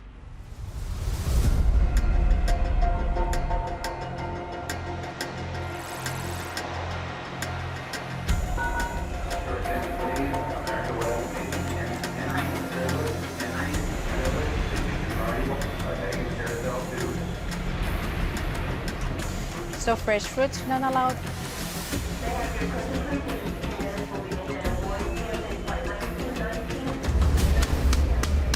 I'm looking at a box of basil. We have to check every box and make sure they're free from pests and diseases. As an agriculture specialist, basically any fruits and vegetables or plants, we make sure that it's safe to enter the country. And I'm already finding these insect pests, so we're not going to allow it in. In Miami, we have about 80 people in cargo and another 80 people in passenger. So we're busy, very busy. Nada de fruta, nada de vegetales. You have a live one.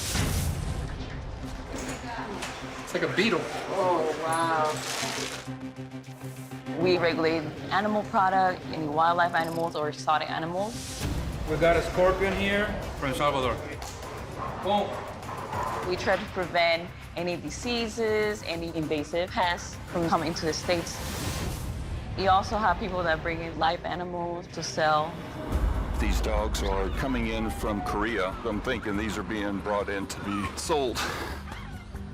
Hey, buddy. I hear you. You could make a lot of money on this. Lots of money. We do get a lot of people that bring dogs. Usually everything is legitimate, but we're always alert for possible smugglers of live animals. Where are you coming from today? Cayman Islands. Okay, and where are you going to? I'm going to Canada. Canada, okay. Let me see all the paperwork for the dog. I was working down in Cayman Islands, fostering dogs, and this one won my heart, so his home is mine now. Okay, the health certificate is this one, and this one is the rabies. Okay, that's enough. We regulate the importation of dogs because we don't have rabies anymore since 2007. So now we're trying to keep it that way. Perfect. I need to take a look at the dog, make sure he's healthy, and make sure the dog isn't here. You never know. The dog was healthy. He's not drooling or have any signs that he's sick. He looks tired, of course. I mean, who likes to travel in the belly of the plane, right? Without AC. Well, it has AC, but not. It's hot. Do you have any dog food in your bags? You don't. What about in your backpack? No. He's gonna get good lunch today. Cool, okay. I love animals, so it is important for me to make sure they're going to good hands and then they're healthy. Thank you. You all say have a good one, okay? Take care. Some people do harm animals, so I'm just here to make sure everything is correct.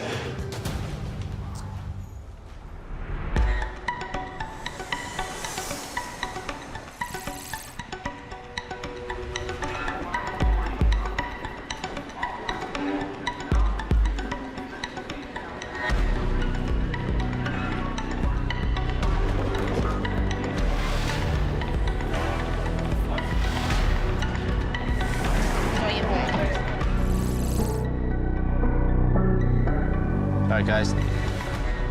Tonight, we're going to be doing an arrest warrant on a JFK airport employee. This case started a few months back. There was a flight from Jamaica arriving at JFK. After the passengers departed, CBP discovered a leftover bag that was never claimed by a passenger. There was a specific marking on the bag, a purple bandana. This bag contained approximately 3.5 kilos of cocaine. During the course of the investigation, looking through surveillance footage, we discovered an airport employee digging around, searching for the bag, but we didn't see it. At the same time, he is on the phone with an individual in Jamaica, the source, to get a description of the bag. But the purple bandana is on the bottom of the bag, face down, as it passes him on the luggage belt, so we missed it. So today, we got an arrest warrant. This is just a description of our target. You're not gonna miss him. He's a heavy-set individual, 250 pounds. Frank is already out on surveillance. We're gonna meet up with him in Ozone Park, where the target lives. We're gonna look to do this on his way into work. He usually leaves his residence around 5. The plan is to do a vehicle stop after he leaves his residence, 2 to 3 blocks away. He typically takes an Uber, so we shouldn't have to be worrying about the car fleeing. Wear a vest, street clothes, badge out. All right. Thanks.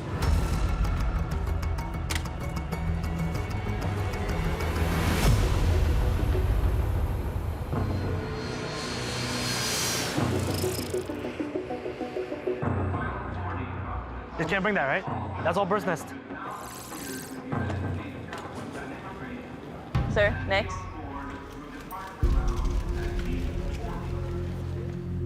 Hola, señor. ¿De dónde vienes? Okay. ¿Para dónde va? Yo estoy parando casa de la hija mía.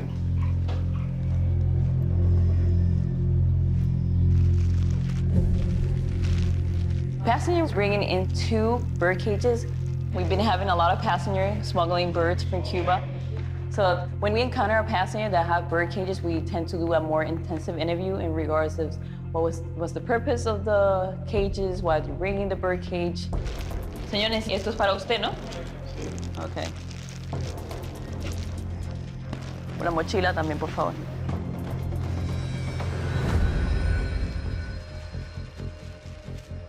When he removed the bag from on top of him, I noticed like a bulge in his groin area. Vayan colocando el equipaje por acá para inspeccionarlo rapidito. So CBP officers are conducting the pat down. We're gonna check underneath his clothing to make sure what is the bulge that we see in his groin area. What is this?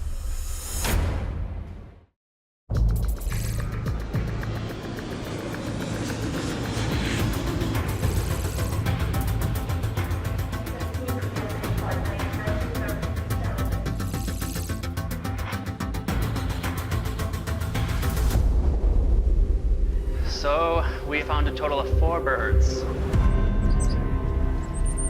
3 on his right leg. And then the other one was in his groin. The other one he took out when I contacted his police. Oh, okay. Smuggling of exotic animals is illegal because it could be contaminated, it could be contagious. He's acting like he didn't do anything wrong. He can get some jail time. Señores, ¿usted los cría? Yo los crío. Ajá. ¿Y quién le dio estos? Cuba para criar. Okay. ¿Cuántos pájaros tiene en la casa? Eso nada más. ¿Eso es la primera vez? Eso es la primera vez, no digo más ninguno, más que eso. Okay. Más que esto nada más en su casa traen. Okay. Eso era. So one of you guys can stay here for him for now while I fetch him all the time. Since the birds could be contagious, it can have any type of disease, so we're gonna take the birds to a quarantine room.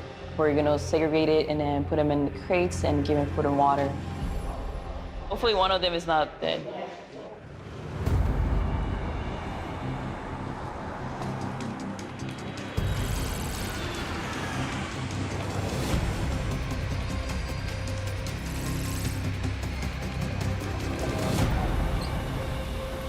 The flight that you see here is a flight from Montego Bay, Jamaica. Ladies and gentlemen, we're conducting operations Please stay on the right side. Let's go this way. You see this officer there? We're doing what we call lists. We're searching everyone's bags, either by hand or by X-ray. Let's see if we can find any contraband that may be associated with the last individual that left a bag, loaded with cocaine. Coffee from Jamaica is common. People bring a lot of it. Of course, it's easy to conceal, narcotics in it also. So how was Jamaica? Was it nice? Smugglers come in every size and color. There's no specific gender or country. It's just smuggler. Just gotta find them. What you got here, man? Rocks. Jamaican rocks. A lot of times, from that initial few questions, you'll know if there could be a possibility of finding something or not. Let me get your passport real quick, man. Passport. What are you gonna do in Indiana? Visit my mom. Visit your mom? You a citizen or? She's what? Citizen. Citizen. What do you do? What do you do for a living? A student? Let's go ahead and go through the bags real quick. Everything is yours in the bag? Okay. So you stay in 3 weeks, right?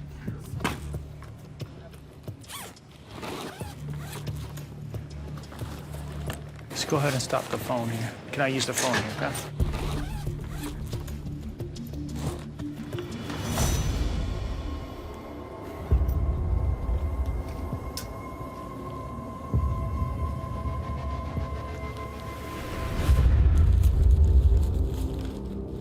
So now this your favorite, man? Favorite coffee?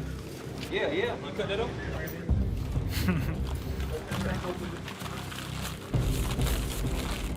Let me go ahead and open it.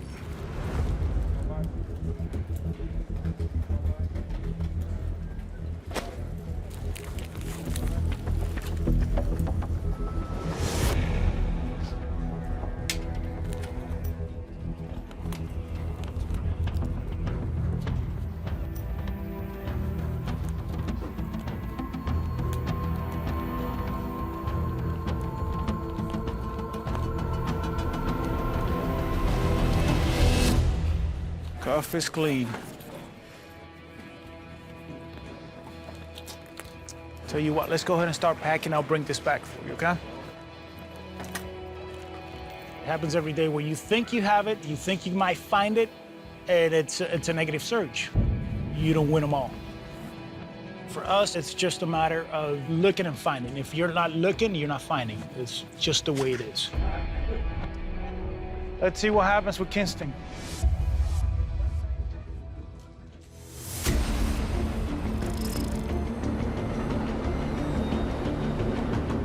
Yeah, I got you 5x5. We're a few minutes out.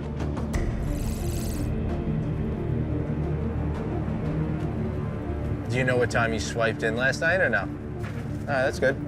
All right, good stuff. He worked last night, swiped in at 5:30, swiped out at 7 a.m. So he picked a lot of overtime up, but hopefully he's working tonight. Ready to go? Yeah.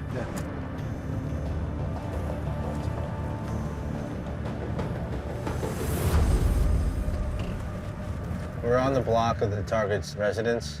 His address is right up ahead here on the left. You guys set up? We're about a block or two out. All right, good. Be advised, guys, typically he leaves by 5. So if his pattern continues, we're 20 minutes away from him exiting the residence. Copy.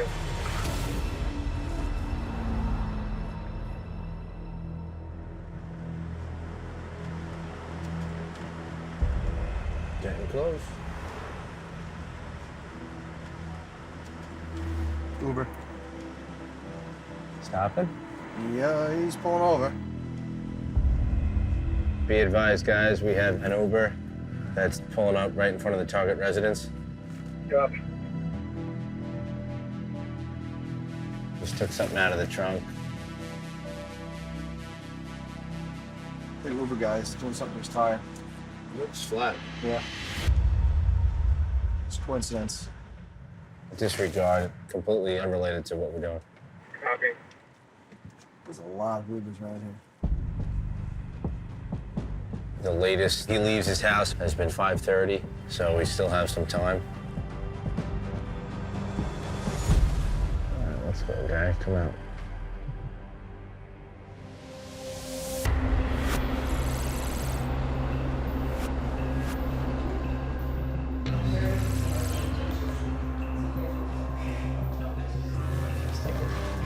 Make sure that door's closed. Yes. We're here in the bird room. It's a quarantine area. Fish and wildlife. We're gonna remove the birds from the container. We work alongside the experts, which is fish and wildlife. So every time that we encounter passengers smuggling animals, we actually call them. He actually brought the tube from Miami to Cuba. So this wasn't a spontaneous situation.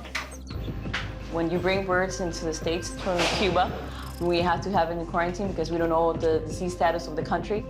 So if they're sick, we don't get contaminated with the disease. Are they all alive? I don't know about this one. He's not moving. No, no. Is there a way to push him out from the back end? Off the other side? Push him out. Which way's his head? His head's towards you. Facing towards me. Look. Nope. There. Oh, there you go.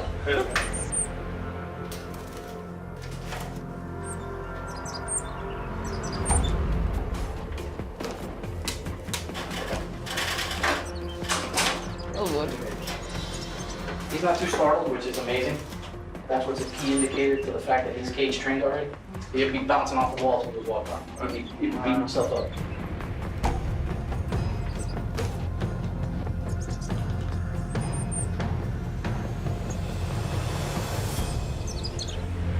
He's completely missing his tail feather.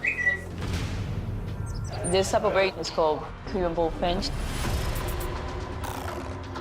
It's a very famous bird in Cuba. This bird can go from $1,000 to $5,000 each. There's actually a ring that brings this type of birds into the country. It's a business. The other 3 birds are fine, but for one specific bird, we're a little bit concerned about. Is it alive?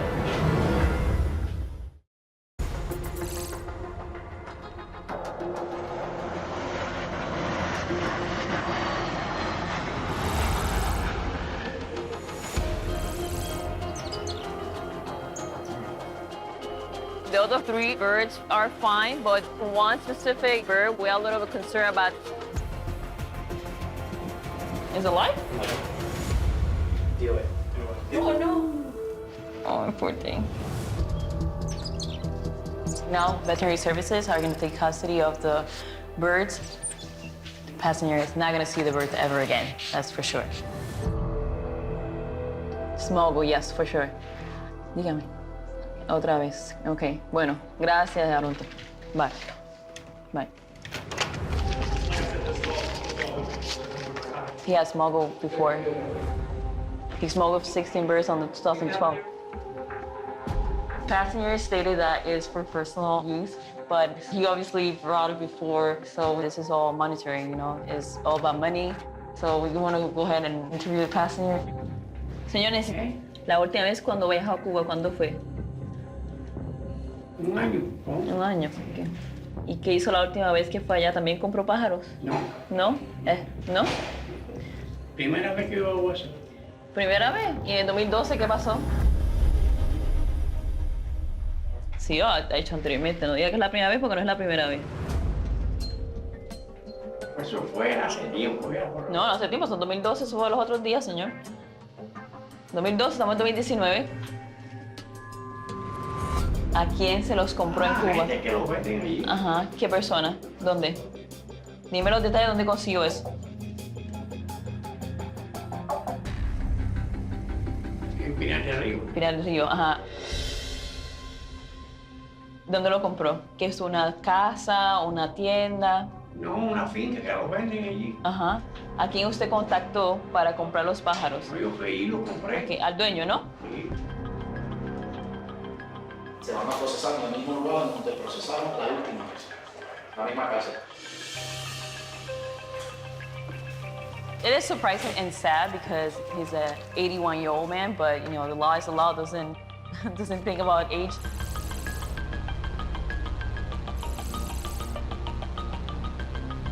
Everything that we gathered today is very important because passenger smuggling birds has been happening everywhere in the country, not only here in Miami.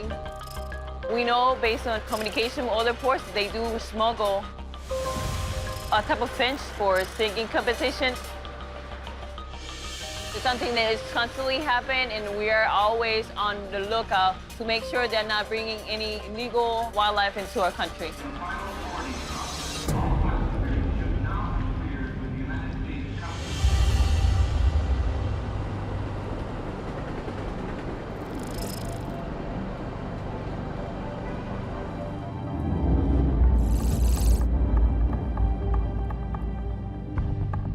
Still no activity at the target residence. Copy.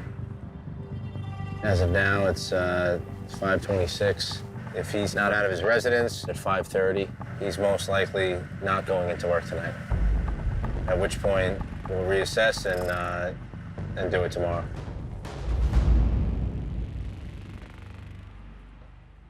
All right, individuals coming out of the target residence. Black t-shirt, gray shorts, white socks, flip-flops, black hat. Now walking down the block, left-hand side of the street. Looks smaller than our guy, no? Yeah, much smaller. Definitely wasn't our guy. Not our target, but individual came out of the residence. Copy. At this point, I'm switching it up, saying he's gonna be a no-show. Probably worked a late one last night just because he knew he was off. We want to put it off? Let's see. Uber. Yep. Slowing down. Come on, baby. There we go. All right, a red Nissan Rogue just pulled up in front of the target residence.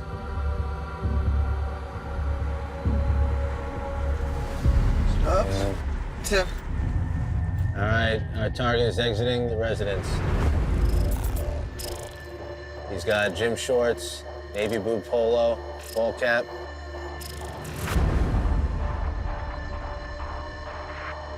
He's getting into the Uber, the rear driver's side door.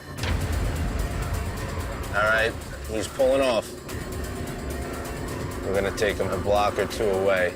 Copy. We're right behind him. All right, we're right behind you. He's coming up to the end of the block. We're gonna let him make the left turn, and we're gonna take him right after he makes the turn.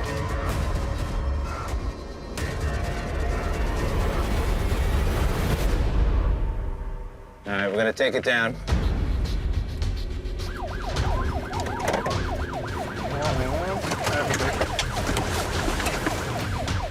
Police, turn off the car, put the keys on the dashboard.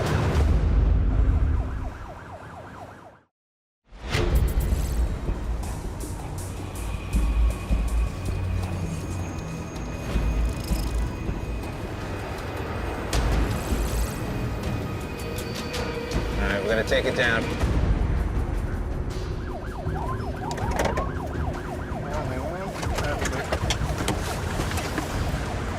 Police, turn off the car, put the keys on the dashboard. Out of the car.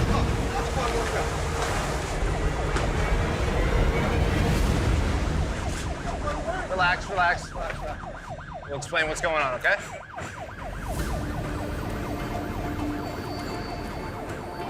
Today was a successful day. Even though we were waiting in the car for almost 2 hours, we effectively made the arrest. He didn't resist at all. He was compliant. You're good to go, sorry. All right? I hope he tipped you. I don't think that could have went any smoother. Yeah, that was great. He was arrested safely, and we're all safe. That's all that matters. So now 2 aides behind us are transporting the subject. We're gonna go back to JFK, to our office, at which point we'll debrief him, we'll do a full interview. Hopefully he's willing to play some ball and talk.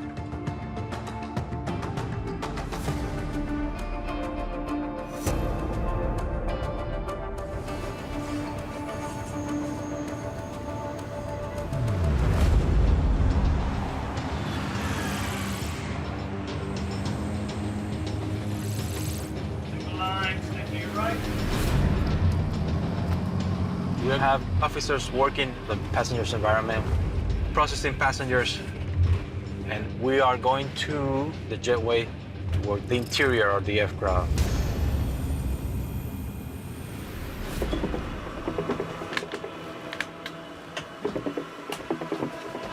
We always check the galleys, restrooms, and some areas on the cockpit. The floor looks all dusty. I don't see any footprints. There was a few times they did find narcotics in the avionics on the bottom of the plane. It's a good spacing in there where you can put quite a few kilos, actually, of cocaine or whatever the case might be. All right, clear.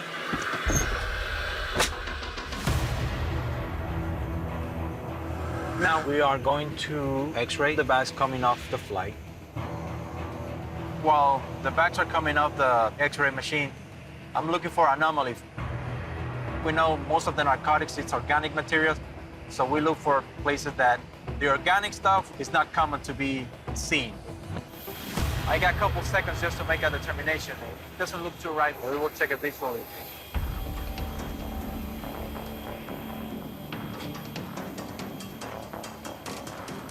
Looks like coffee bean. Oh, that coffee, yeah.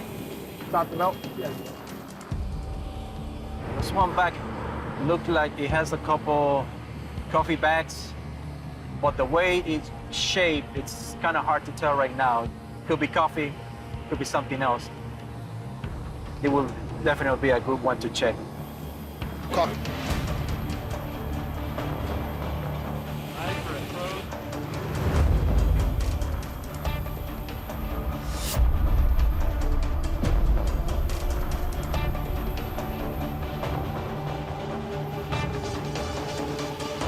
Got a hit there? No. Coffee's good. Coffee's good. Well, we did a pretty good search, but this flight in particular, there's over 120 bags. So the rest is gonna go inside the airport for the passengers to claim, and we inspect them. Any food, alcohol, or tobacco in your bags, ma'am?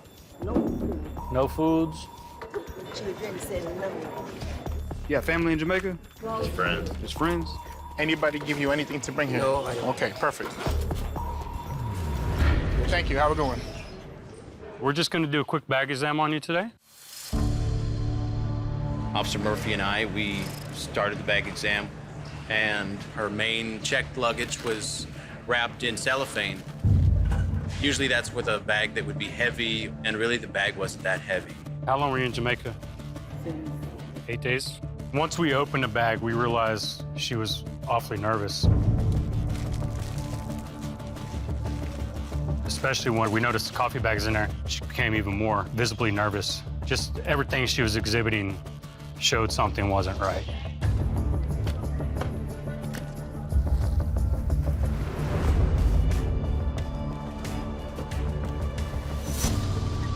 Officer Mills, cocaine.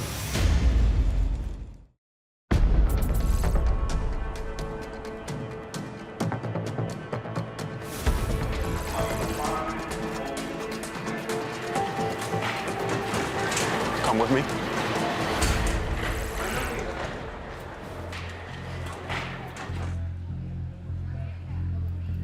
Female passenger came downstairs. She had 2 bags with her.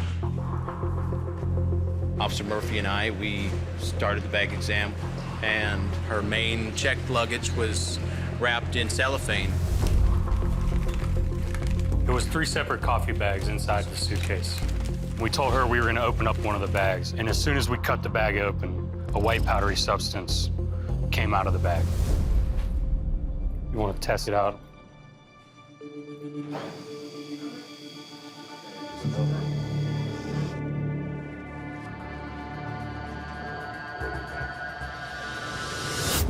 Positive for cocaine.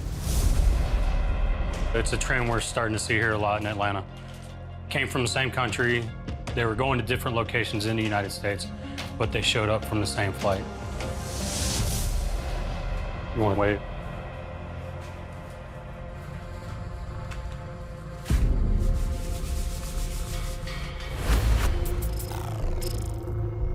$1.5 1.52 kilograms, a little over 3 pounds. We'll finish all our paperwork, and then she'll be turned over to HSI for federal prosecution.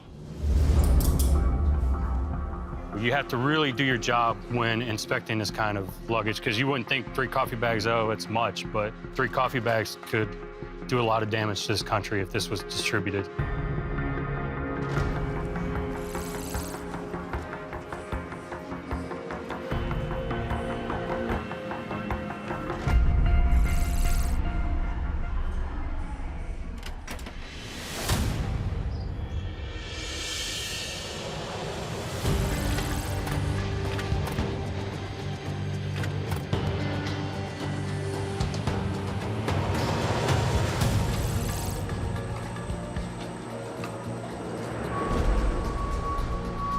Smells like seafood. I looked at that. These are live lobsters. One way we inspect, we randomly walk the warehouse and we start opening shipments just to make sure what we're looking at is what it says it is.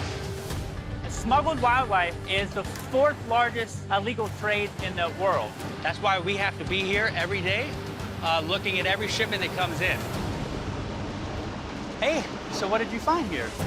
Well, we came across this shipment. It's coming from the Caribbean and it's going to Asia. And it's plastic. Why would you ship plastic one country to another? That doesn't make any sense.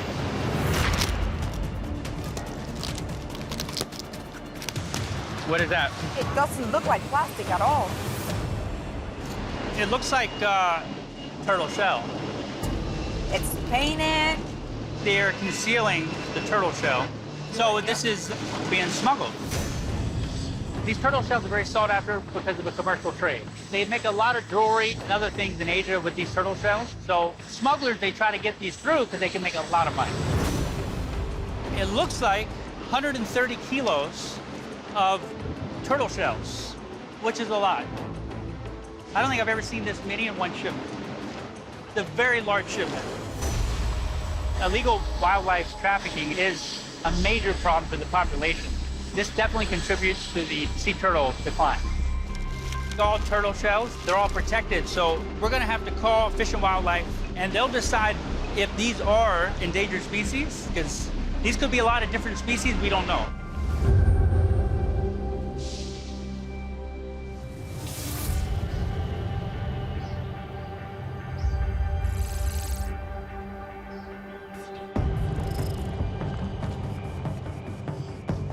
We're gonna go brief inside.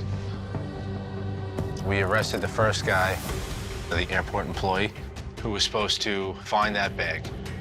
That led us to identify the other individual who was in Jamaica at the time of the seizure, and he was on the phone instructing the airport employee to grab the bag. We obtained an arrest warrant for this subject, and his phone was showing that he's up in Newburgh, New York. All right, so just real quick, right? So everybody knows who we're looking for, right? Everybody's got the photo. He's about 43 years old, large male. So there's this one block that we're gonna set up on. The target's hopefully like over here, right? There's a deli right on that corner. Hopefully we'll see him and then we'll grab him.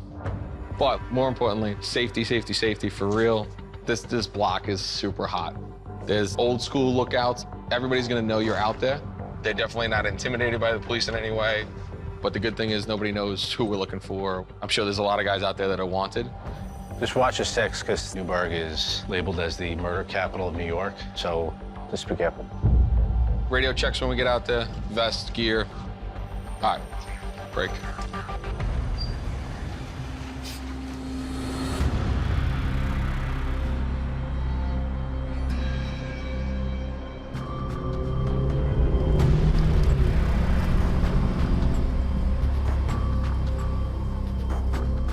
Right here. It's that one. Yeah.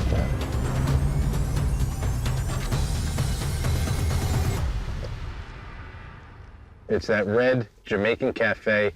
It's right next to the deli on the corner. He's working there.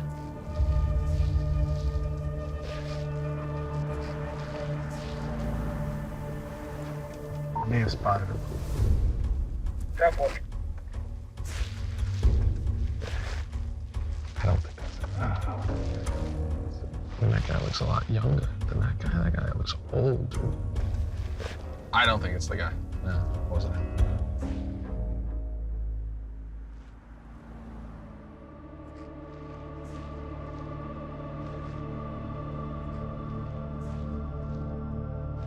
Ooh.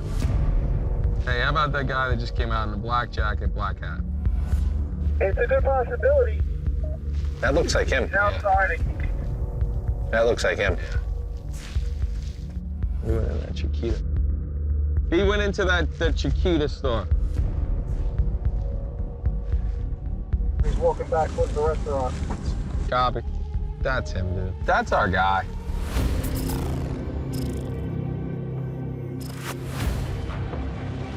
Let's just roll up. Let's go.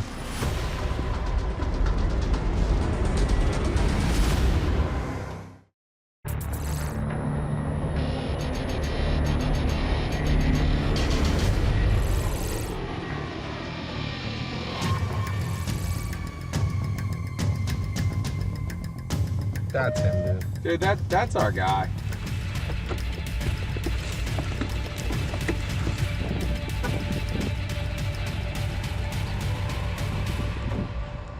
Couple of guys, just make sure you guys looking around, all right? You have ID on you? Yeah, right Chill. here. All right, hang tight. All right, they got him, guys. It's gonna be positive. Yeah, he's in custody. They got him in custody. What do you got on your wallet? Phone, keys? No knives, no nothing. No, no. Okay. That's my knife I use for. I just asked you if you had a knife on you. You said no. I don't know what this is like.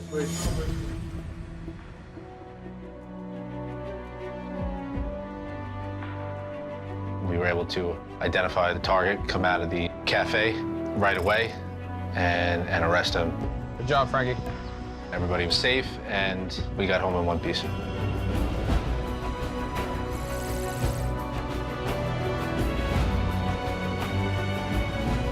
Good? Got it?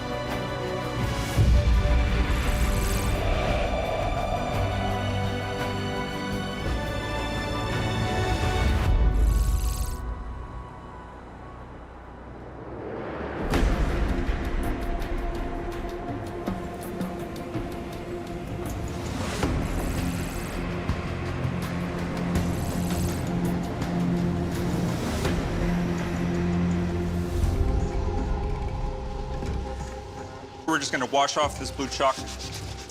All sea turtles are protected under the Endangered Species Act, so internationally, there's no commercial trade allowed of these at all. The most prized ones for the illegal trade are hawksbill sea turtle and green sea turtle. Like this one over here looks to me like a hawksbill. Yeah, this is a hawksbill. And then the way this is up like this is going to lay on top of another scoot. A scoot is part of the top shell of the tortoise.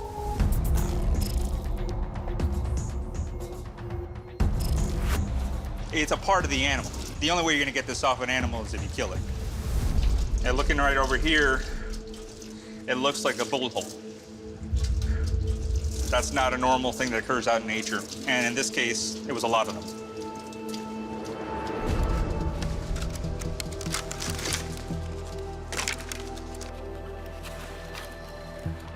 It's extremely crucial to combat the illegal trade in these species because the money's been linked to organized crime, also to international terrorism.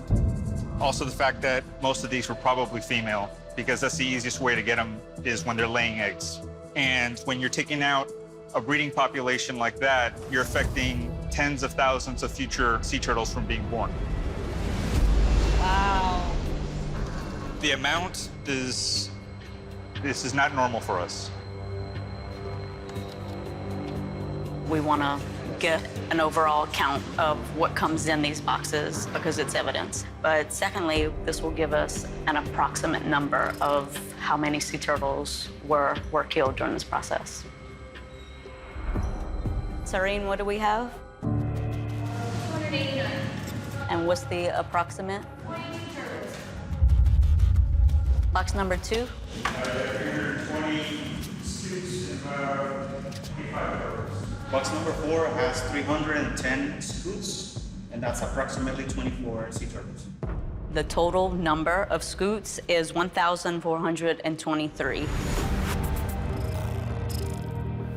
So approximately 110 turtles. This is a large number. This is huge. This is a horrible situation that we see something like this, but it is a win for us when we catch it. We made a dent in the illegal trade and commerce of endangered species. From here, we refer it to a special agent and take it out of the market. But no one wants to see this, ever.